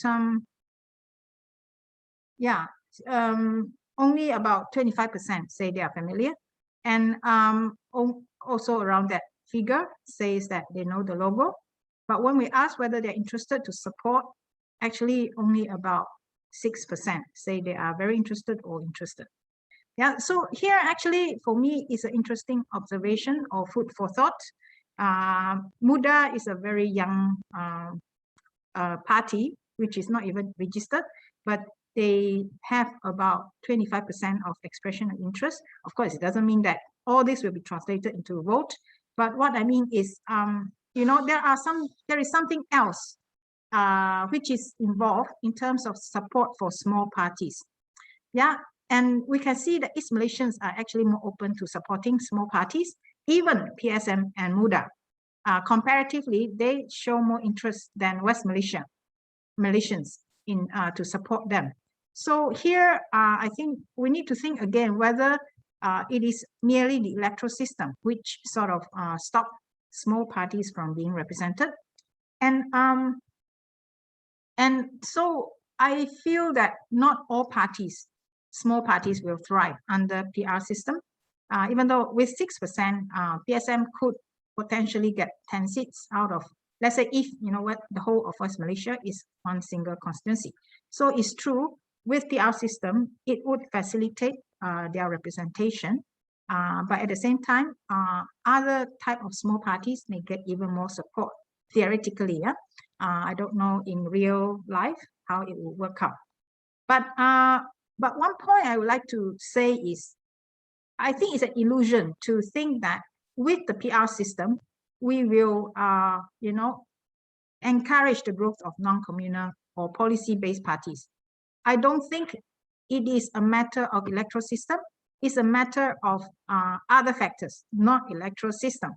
And the PR system actually only mirrors or amplifies existing social cleavage, be it ethnic, religious, ideological, social, and so on, economic, yeah, more faithfully than first past the post. Now, the last issue is about women's political representation. Here, actually, I must emphasize that I agree with, you know, the civil society that the women's representation is really appalling, sorry, in this country. If you look at the index of, you know, gender gap index prepared by the National Statistics Department, you see that women have already overachieved in terms of education. That means better than men, and also in terms of health and survival, but slightly less in economic participation. But it is a world of difference for political empowerment. It is only 0.1, whereas the others have reached 1 or more. Yeah. So I feel very strongly that the bottleneck here is political parties. Of course, in the first past the post, the only way to increase women's representation is through fielding more women's candidates. And here, I tried to look at last GE 14, and I found that, you know, I was shocked to see that UMNO only field 7.5% of women candidates among the parliamentary seats. This is shameful. I feel that CSO should pick it up and highlight it. And from this point of view, I feel CSO could do a lot to promote an awareness of the extent to which political parties are committed to, you know, enhancing women's representation. If you look at it, PAS only have 6.37% of their candidates who are women. And yesterday, Dato' Zaila even apologized for, you know, low performance of the women candidates. But if you look at the percentage of women who won the seats, actually their rate of success is quite high. For some parties is above their male colleagues. So it's a myth to say that, you know, women cannot perform in election. The main thing is to, you know, fill them in appropriate seats and also to get good quality candidates. Now, what about public opinion? When we ask them, currently only actually less than 15% of MPs are female. So how can this percentage be increased? I found that more than about 56% says that there is no barrier for women to contest. You know, it's just that women have to come forward. Whereas 41% say leader of political parties should nominate more women. So here the attitude actually in the focus group discussion seems to come out. I think most people are not aware of this gender dynamics and, you know, the difficulty for women to be nominated, but also I think there is a reluctance for many women to get involved in politics due to a range of issues. So here I think there is not enough public awareness about barriers for women to participate more actively in politics. Now, I also asked them, supposedly we introduced 30% quota in parliament, would you agree? About 40% agree. And here it is based on rural urban divide. But when you look at it, I mean, when you look at it regionally, you see that actually West Malaysians are not so, you know, positive about having 30% compared with Sarawakians. And I just want to say that we need to interpret this data with care. I will show you later why. So now I move to another section of the survey whereby I asked them directly about electoral system. The first question I asked was whether they are happy with our current system. I think majority are happy, but we note that there is about 30% of those who say they are not sure. So in order to find out why, I found out that, you know, actually many of those who say they are not sure, they are young voters or they have not registered as a voter. And in the focus group also, I encountered those in the youth profile group, those who say that, you know, they have never voted before and so on, so they can't tell. Yeah. And if I do it by voter profile, interestingly, there are actually those who, you know, voted many times. Yeah, mainly those who voted many times, they are less, they don't show a lot of dissatisfaction. Now, when we ask them, I ask a second question whereby we give them option whether to maintain current system without improvement, with improvement, or change to a new system. Very, very few say they want to change it to a new system. And I asked directly a question about closed list proportional representation. So here, because we know that, you know, the people generally don't know what is closed list proportional representation all about. So, you know, we try to come up with a sort of a diagram to show them. Generally, the way I explained to the enumerator was, you know, taking the example of Selangor, we have 22 MPs with 22 constituencies.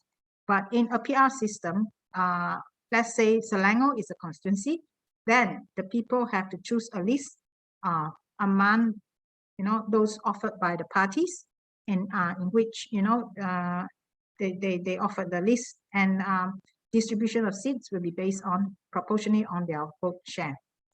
Now, here I think there's a lot of not sure, which is normal, because most people, even in focus group discussion, when I explain this to them, many of them ask further questions to clarify. So yeah, this is just it's a test, you know, just a testing the water and see how the initial reaction of people would be. It's very hard to do more in a survey. Maybe focus group, we can do more, but there are about 40% who say they are not sure, but those who agree and disagree, actually the rest, they split. Now, 40% among those, this is just to have a breakdown of those responses. And you see that actually Sarawakian seems to be very positive about having PR system. A lot more of not sure in Sabah and Sarawak, Sabah and West Malaysia. But if you divide them among voter profile, here, interestingly, even those who vote more than 4 times, there are a third who says they agree. Whereas, those not registered yet, you can see a lot of not sure. In terms of media exposure, those who read news a lot, actually, there are less who say agree, and never followed the news. There's a lot of those who say they don't know or not sure. And in terms of this information will be in the report which will be released, so I'll go through very fast given the time constraint. So here it's interesting, we did ask one question about, is your income sufficient for your household needs? And those who say more than enough actually are very divided. They are split into three mainly, those between those who are saying not sure or agree or disagree. Whereas those who say just enough to get by in their household, a lot of them or insufficient, a lot of them say they are not sure. Now, we also asked them a few questions about the features in electoral system as explained by Prof. Horrocks just now. So I'll skip this. And what we found out was when we asked them, do you like a system whereby it will give advantage to big parties as contrary to giving advantage to small parties? Actually, more than 60% say, we will support a system whereby you give space to small party. Whereas for political stability, the way of explaining is, do you support a system whereby it gives, it facilitate a majority formation so that so it's more stable, as contrary to no clear majority being formed, being the outcome, and hence less stable. And actually more than 70% say that they want a system which is more stable with a majority formation. And for female representation, there seems to be a split. We will go into that again, but with given the margin of error, actually this small increase is not significant. The determination of seats, we asked them, the way to determine the seats. One is, you will decide based on a simple majority. Those who get the most vote will be elected. The other one is it will be allocated based on the share of seats received by the party. And here people are familiar with first past the post, so it seems that most of them say they want to keep the system. And in terms of status of representative, here I think the difference is one, the first past the post, you have one representative for each electoral system, whereby in a PR system, as explained just now, in a state, then you have 22 MPs representing the whole of Selangor, so you don't have a specific representative for Kawasan like now. Yeah, so in that for that question also, I think majority of the respondents seems to be in favor of having a representative for a constituency. Now, I want to go further into female representation and small party, because after further analysis, I found some discrepancies. This was the result I presented just now. Those who are in favor got 51.6% of the support, whereas 48.4% wants, to leave it to political party leaders to decide the number of women to be filled. I can get some sense of feelings of this response in the sense that in one of the focus group, actually, when I suggested about, the quota, they are very skeptical, men. They were saying that, well, we will vote based on whoever candidates. If the candidate is good, for them, actually, they say, why distinguish between men and women? The most important thing is the candidate should be good, and we will support whoever which is good. And the immediate reaction is, if you are putting a quota, it may mean, you may send someone which is less good than the other. This is the feeling, yeah, I got from reaction of people. And when I cross-tabulated the response just now, whether you're in favor of a system which put quota to increase women's representation, with the question I posed just now about, are you agreeable to imposing 30% quota? You see that the distribution among those, who say the use of 30% quota is actually half-half. It means that there could be some sort of misunderstanding of the question, or if you notice, in survey, very often also, people may just say yes to a suggested statement. Maybe, when you say, are you agreeable to 30% quota? Maybe some of them say yes, just, because there is the statement in offer. I don't know. But what I know is, based on the result, actually, we need further research into people's attitude towards women's representation. In a focus group, actually, I was a bit shocked that, someone say he would agree to 30% quota because that will set a limit to women's representation. It is rare, but I feel that we need to investigate further people's attitude.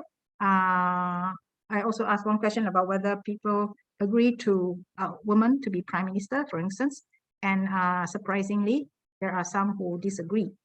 So I think that we need to investigate further, the gender attitude of people. And in terms of small parties representation, we see that 63 or 64% people are in support. But when I cross-tabulated with their attitude towards small party, I found that actually those who say, our electoral system does not give reasonable space to small party and it has to be improved. When you tabulate it actually does not correspond if you see this table, right? By right, these people would have been supportive of closed list. I didn't mention the name closed list. I just say an electoral system which give more space for small party representation. So here you see that only 79% of those who say we must give more space to small party, at the same time they say, yes, I would be in support of such an electoral system. And when I compute that, actually there are only about 29% of people who, whose answer sort of tally. Yeah. So in that sense, we need to make further. It could be because the issue on electoral system is too new, so people may not fully grasp the significance. Now, I also asked them to rank in terms of characteristics of different electoral system. This is a bit messy, but I computed the average score, and it is found that people put a high priority. I asked them to prioritize the 5 characteristics, and people put high priority on having a direct representation. In another question which we asked, I think they also appreciate constituency service. So this means they want a individualized local representation, which is provided by first past the post. And the second element which they give priority is political stability. And third one is about first past the post way of selecting candidate. So if you see this in terms of prioritization, they actually give very low priority to female representation and small parties representation, which is unfortunate, but yeah, it is an issue we need to bear in mind. So to conclude, I think there is no big disagreement or rather dissatisfaction, towards the current electoral system. Generally, it's not like in New Zealand, whereby people are fed up with this 2-party system, whereby they felt that their voice are not heard. And here the situation is very different. I think more than 2/3 don't see a need to change the system. And among them, some of them say it can be improved. But and in the survey, actually, I have presented in the previous seminar, there are a lot of dissatisfaction on some of the election management issues. but they are mainly related to, the system, the way the election is managed, like voting, or, it's not regarding the system. Maybe they are not thinking about that. Yeah, but I think Malaysians seems to indicate here, that they want a specific representation for each constituency to vote directly on a candidate rather than voting for a list, and also the system which promote political stability. Of course, this could change. This is just a survey which sort of have a cross-section of people's views. It could change over time, but this is at the moment the public opinion. And as I mentioned, there is a contradictory pattern between responses on 30% quota and the use of electoral system to promote women's representation. And here, actually, I feel that maybe the more effective way is actually to get political parties to fill more candidates, to put more pressure for them to do it.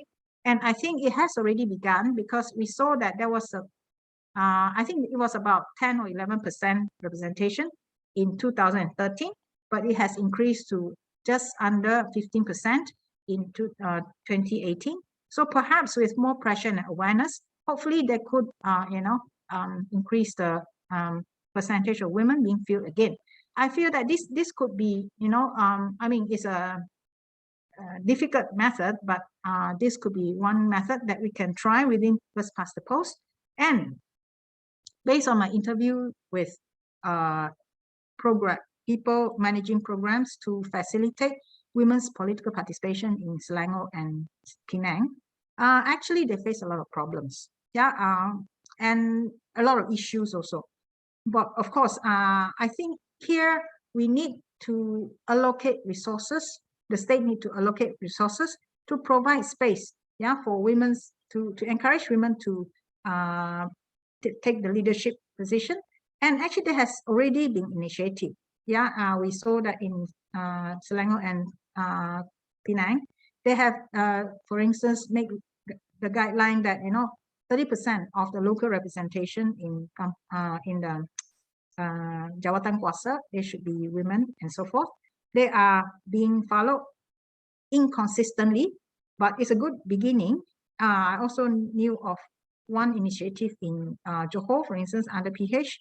At that time, in the new village, they managed to achieve more than 30% of women's representation for the Ketua Kampung in the new village. So what I mean is, community leaders, not Ketua Kampung. But anyway, so what I mean is there are many things we can do besides putting the quota. And I feel that it could be a better way to start, improving women's representation in politics, rather than just looking at electoral system, because even if we put women there, they could be just symbolic. But of course, there are debates on this. I will not go into details. So, and also we can see that the public is not, sort of, the awareness is not being created that there is a need for a higher, to improve women's representation. Here, I think we have a lot of work to do. And I think based on my interviews and what I know, the low gender political representation is a symptom of inadequate sort of awareness and also attention to gender inequality in society in general, but of course also in political representation. So I think it's a good thing that, in the last Women's Day, all the women MP issue a joint statement to improve the gender equality in Parliament and so forth. So what I mean is, here also we have an issue of supply. It's not just that, people don't, the political party leaders don't feel women candidate. That is true for some parties, such as UMNO. I don't think they have any excuse at all. But for a small party like PSM, I was told that, it's very hard for them to even get women to be candidate. There is a reluctance. And in terms of, for many smaller parties, actually, it's hard for them to also get a higher percentage of women membership. So there is a serious issue of supply there, which can be worked on. And it's not just an issue of, quota. I think we need to look at this in a more holistic way. And one thing about TUAS is, the thing is, Women's List is a good initiative by Penang government.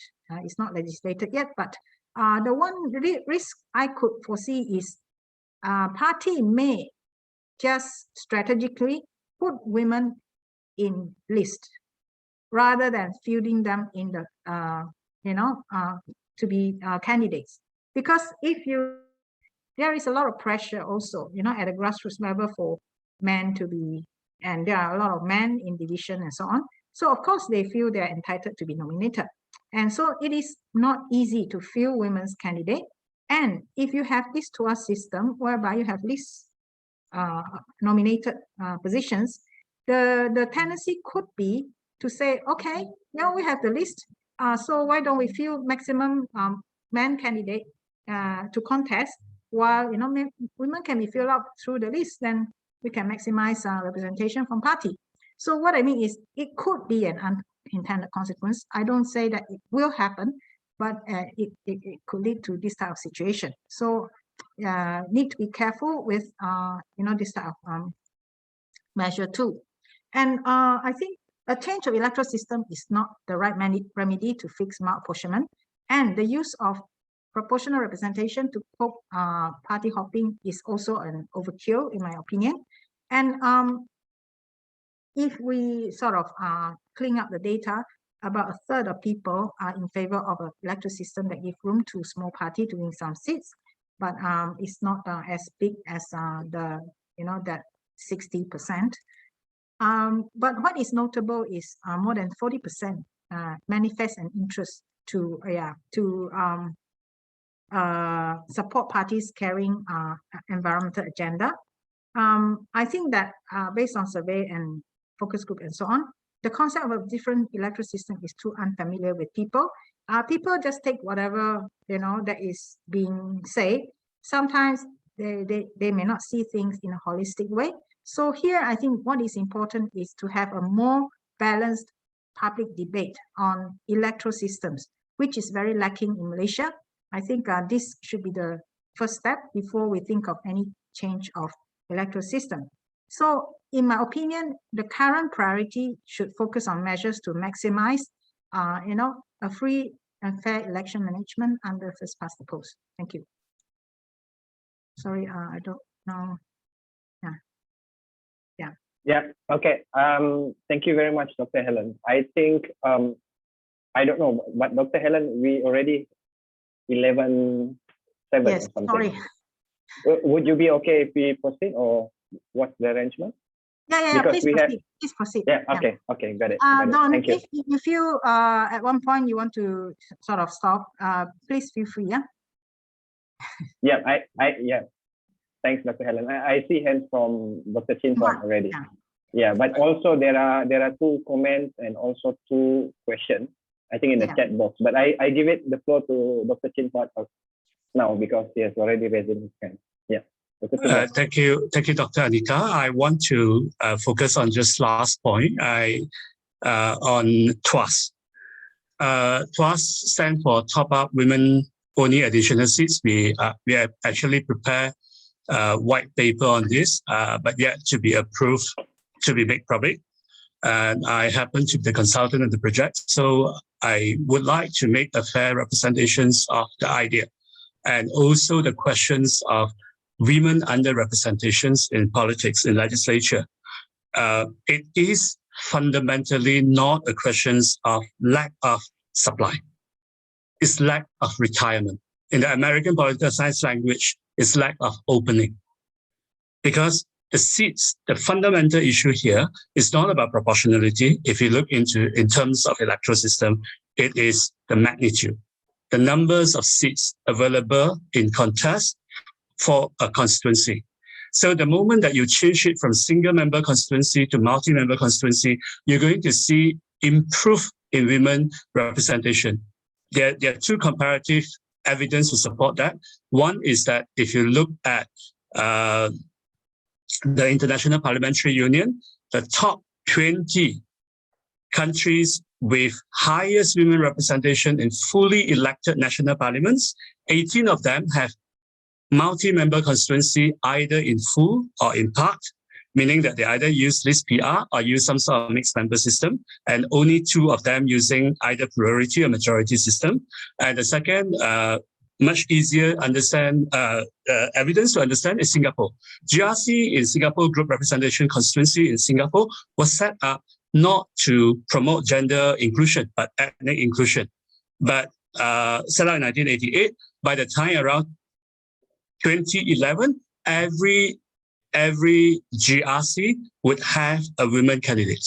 Simple reason is just that when you have multi-member, it becomes obviously awkward to have a manual.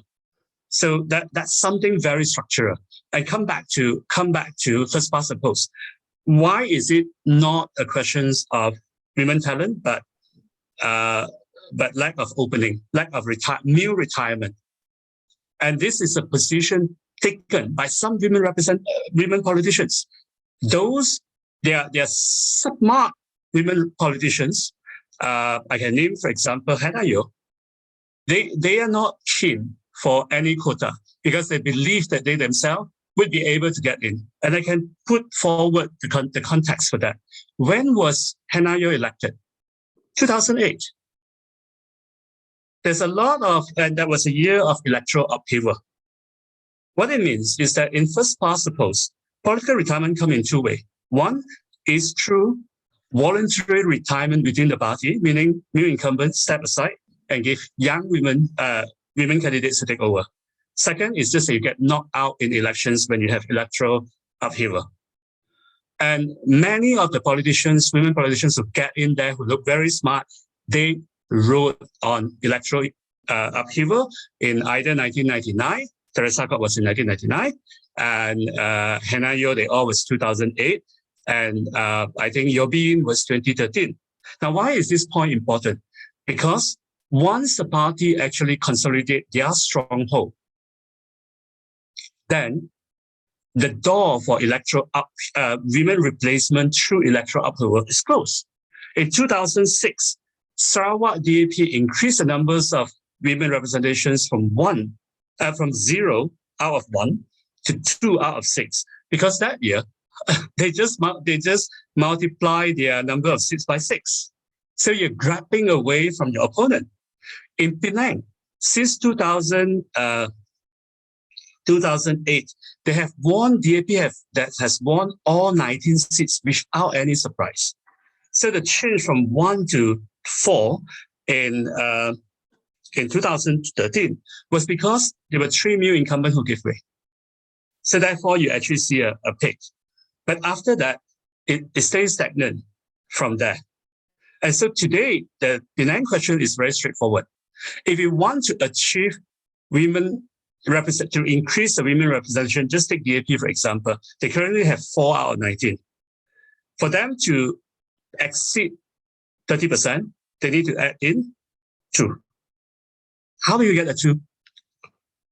How do you nominate 2 more candidates if no new incumbents are going to retire? And that's fundamentally the problem in politics. We cannot get through any gender quota or youth quota because we are stuck with single member constituency.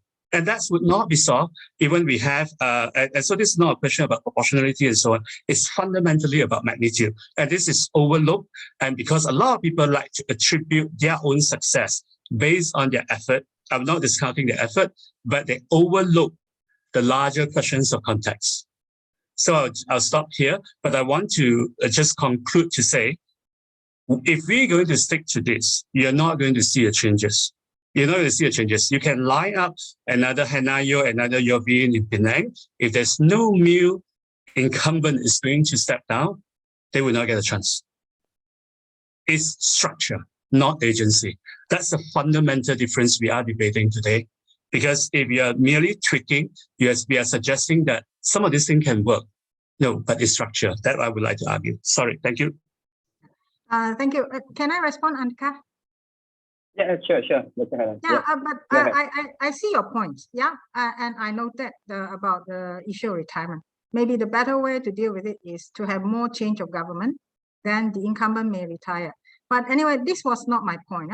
my point was actually there are a lot of vacancies to be, what do you call that? A lot of other opportunities that we could look at, meaning local representation. This will give women also experience, in the local context to be leaders.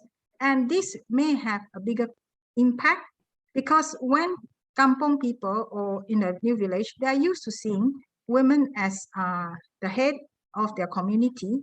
This may change the culture slowly.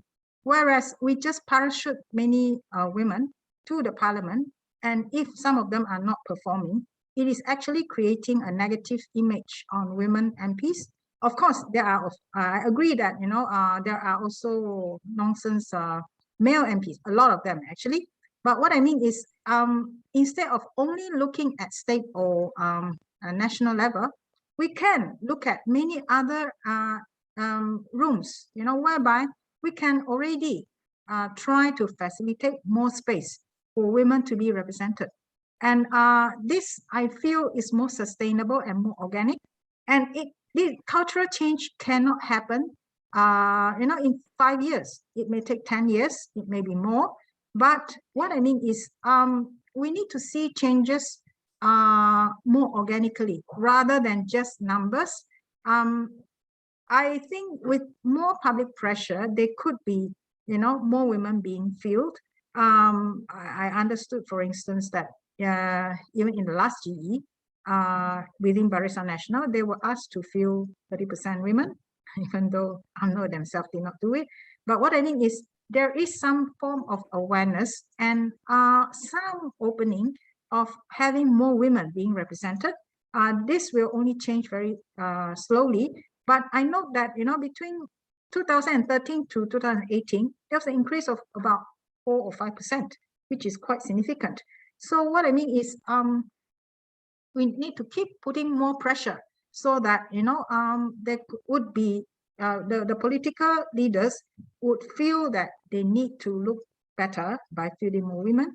Of course, this is not the panacea, but I think we need to look at the problem more multidimensionally rather than just looking at, for instance, in Selangor, I learned that after they introduced the so-called gender-sensitive budgeting, they begin to realize that even in their institutions themselves, they need to take more measure to be more accommodative of women's needs, for instance. This is very good, even without a change of representative.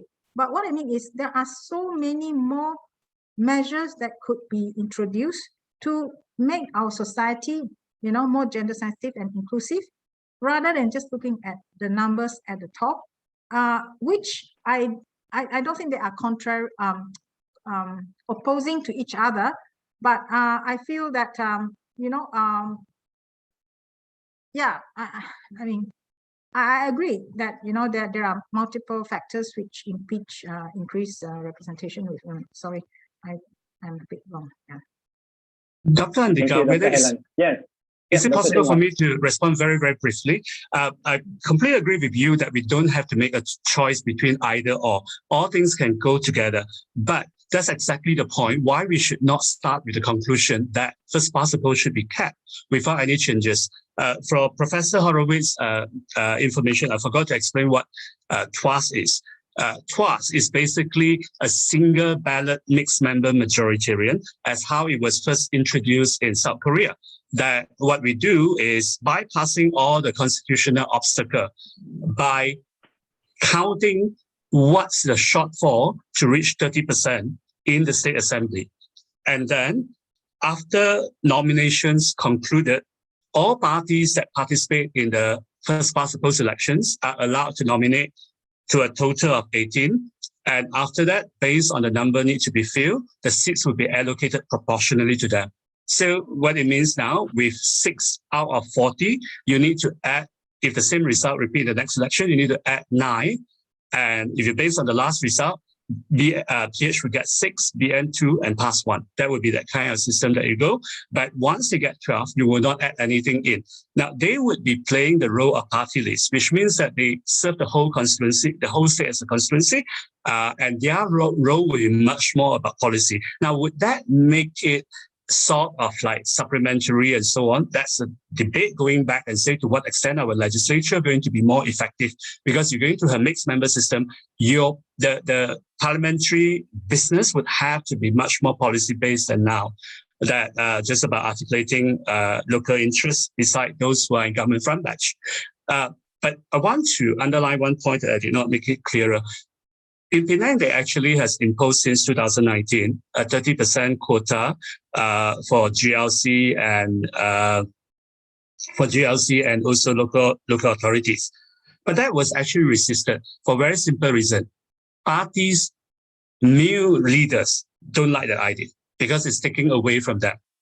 And what TWAS did was that it was purely a top-up system. So you can see it as reserve seats, but it also functioned to introduce a different electoral system. It's not a full shift away from first past the post, but we ultimately changed that because a lot of the debate just now, we talk about local representation, interest representation. You're going to find a new form in that.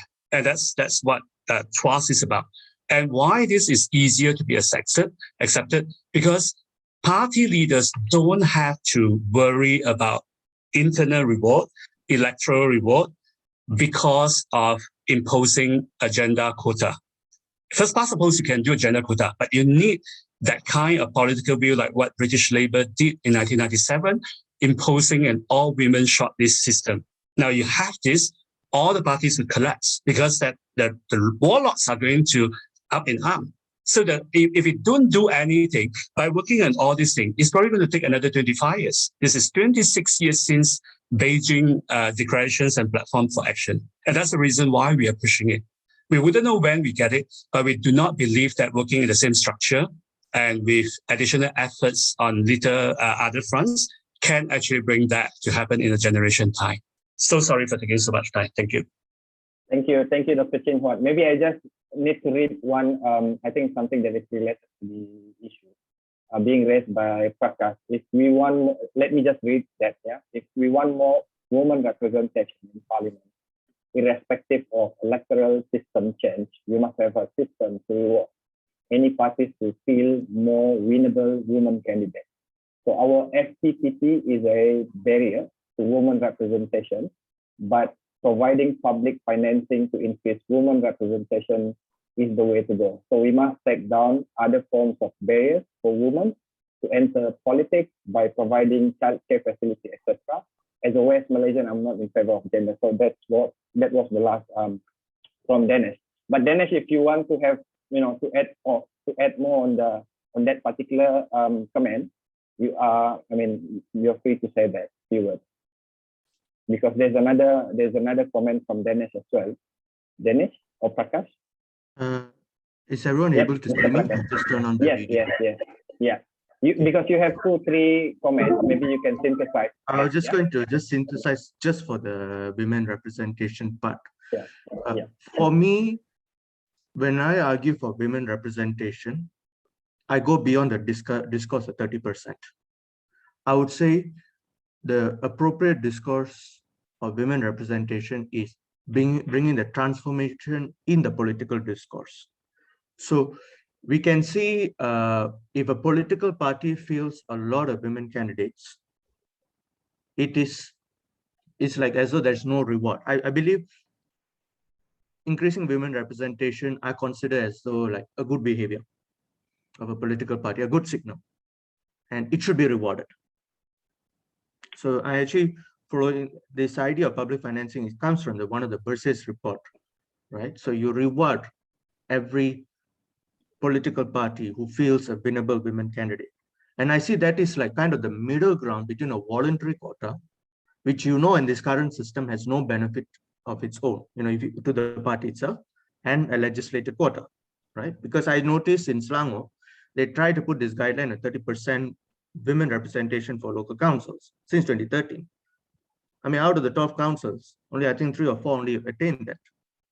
So you can see there's a problem with legislative quota per se. So I would prefer this so-called middle ground of women representation, and it can be done in any form of electoral system, right? So it's an immediate solution with a long-term vision. Thanks, Prakash. Prakash, would you like to also synthesize the last one, the anti-party hopping law and electoral system? Yeah, if I'm not mistaken, there was this very last point in Dr. Helen's conclusion. Dr. Helen, if I may ask, are you able to share the conclusion slide for the interest of everyone, if possible? Because in the conclusion, yeah, there was in the very last slide, I noticed this part. So I think conclusion, not the last slide, the second last slide. Yeah, continue to. Using PR system to curb party hopping is inappropriate. I know there is some discourse saying that there is a relationship between electoral system and party hopping. I mean, anti-party hopping law to be specific. This has to do with the compatibility issue. Okay, but from my own study, even the very limited version, I noticed countries with the same electoral system, and let's say mixed member proportional. You like have Germany and you have New Zealand. So New Zealand opted to have anti-party hopping law and Germany decided not to, right?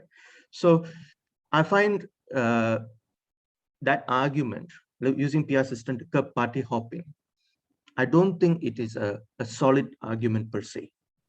For me, the discourse of anti-party hopping law, it is more to relation to one is a majority of democracy, and number two is to do with the problems of political instability. Of course, we can say New Zealand is I would argue New Zealand is more of an exception for the argument of majority of democracy, but it's because they had some problems with political instability.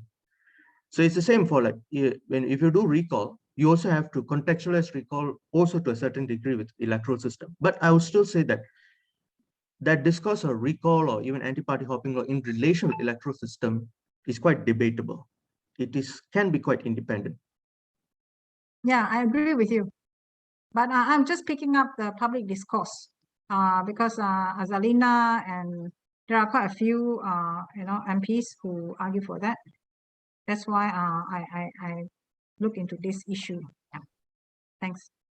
Thank you, Professor and Dr. Helen. Dr. Helen, there are two questions. Prof. Horowitz have any comments on the women's representation?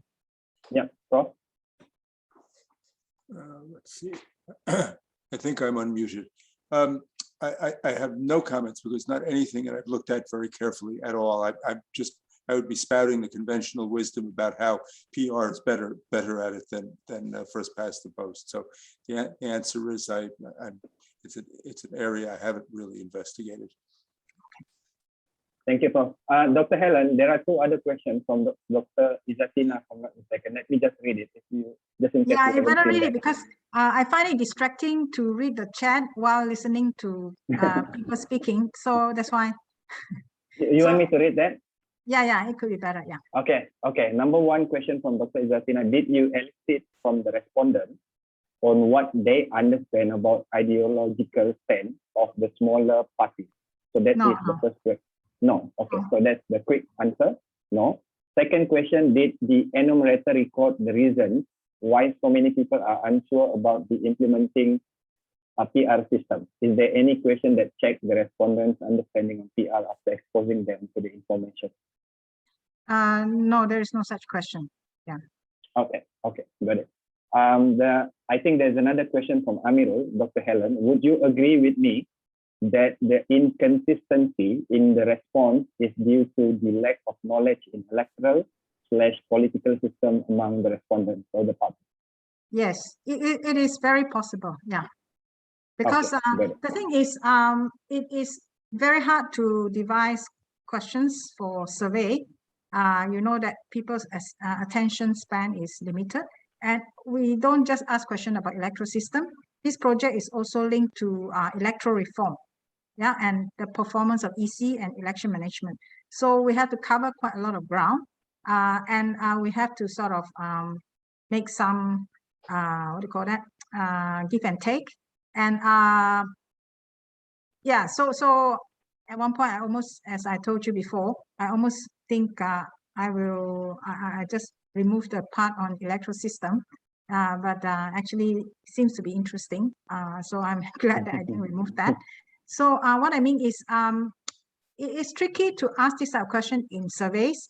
We have to take it with a grain of salt. it's better to do it in focus group discussions, whereby you can even, introduce complexity of arguments. But I did not do that as well because I have to cover so many ground. I mean, most of the focus group discussion is more than 2 hours, and I feel apologetic to the participants. But I have to cover ground on electoral reform, what they perceive, about election and election management, plus some of these questions on women's representation and so on. So it's just not possible for me to cover all the ground. If the research is focused on electoral system, that is a totally different story. Yeah. So yeah, that is the shortcoming of the research. Thank you, Dr. Helen. I think Izzatina raised her hand, but just before I give it to Izzatina, that would be the last before we wrap it up. But just to let you know that I think Dr. Chin Huat has shared 3 documents. You can actually download that in the chat box, 3 PDF files. I mean, if you are interested to look at that document, you can actually download it now. Now I give the screen to Izzatina before we conclude the session. Yeah, Dr. Helen. Okay. Izzatina? Okay. So a very interesting presentation. So I just want to ask the panel for their opinion, because from what I've read from the presentation, it would seem like if we change the political, the electoral system, we will get like a lot more wastage of votes.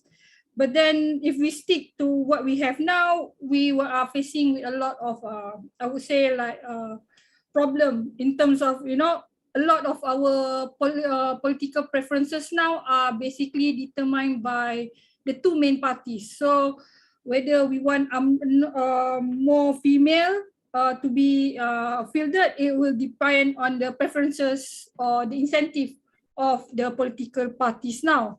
So that's one of the things that I learned. But then the next thing that I maybe is not elicited in the survey is maybe when they vote, they basically would just like to signal their preferences on some things, but actually they don't really care on the actual policy. Like, I vote for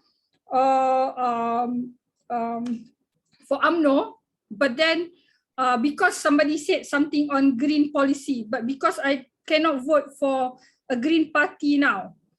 Okay, so but then okay, so reverse that again. So what I'm saying is there a possibility that we are under this first past the post system, so the public basically cannot express their preferences clearly, and so hence that we also cannot express our preferences to get some policy done. So there's a bit of a disjoint issue there. So if we're talking about first past the post, so we'll get more things done. So things get done quickly, but then it also won't reflect the preferences of the people to get something done. Do you get the question? Thank you, Dr. Izzatina. I think Dr. Helen, smart enough to understand. Dr. Helen. Yeah, I got what you mean.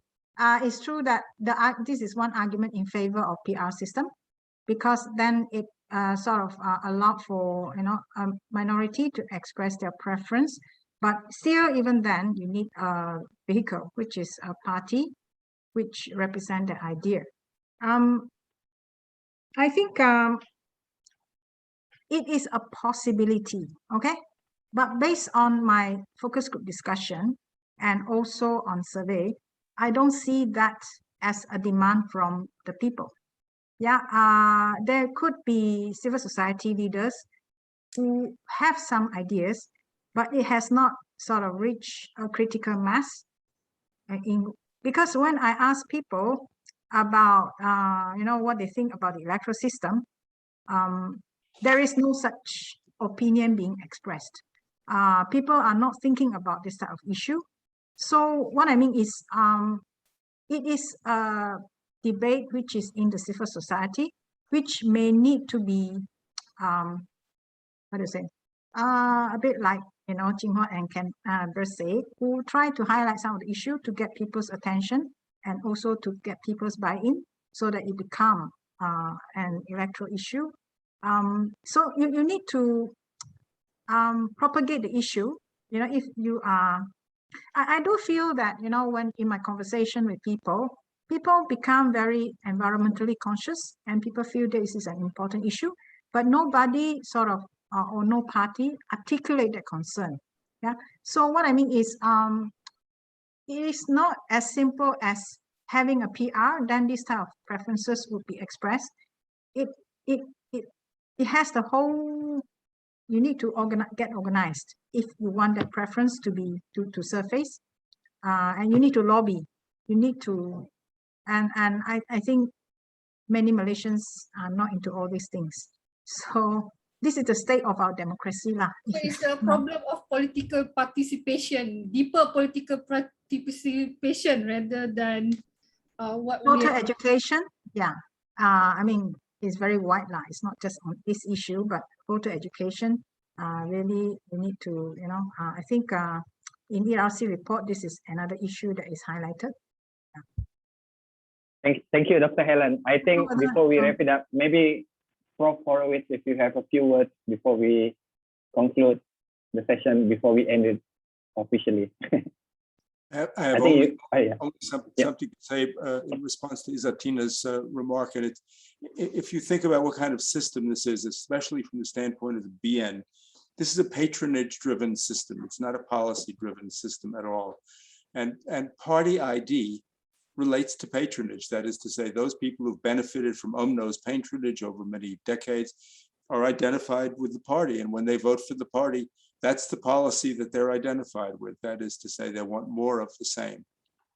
It's a little less clear with the former opposition, what the relationship of voters to the party is. But I suppose you might, if you wanted to play around with this idea, you might be playing with the prospects for reform, insofar as we're talking about the PKR, for instance, or even DAP for that matter. Okay, thank you, Prof. I think once again, I would like to thank Prof. Horowitz to stay with us very late night. Thank you for that. And of course, thank you to Dr. Helen for sharing the outcome of the research. And also thank you earlier to Professor Sofian for the opening remarks. And of course, also thank you for the support and generosity of the MARI, I guess, as the funding organization. And of course, thank you to all of you and for your time and also your questions, for being open and frank in your question, not agreeing with Prof and not agreeing with Dr. Helen. I think that would be the environment we would be happy to host that. And hope to see you soon in the future, or our future event in the future. Yeah. Thank you once again, Prof, Dr. Helen. Thank you, Andika. Yes, and thank you, Rizwan. Thank you. Thank you, Andika. Thank you, Rizwan. Thank you, Prof. Thank you all. Stay safe, take care. Okay, yeah, bye-bye. Thank you Good for night. attending. Yeah.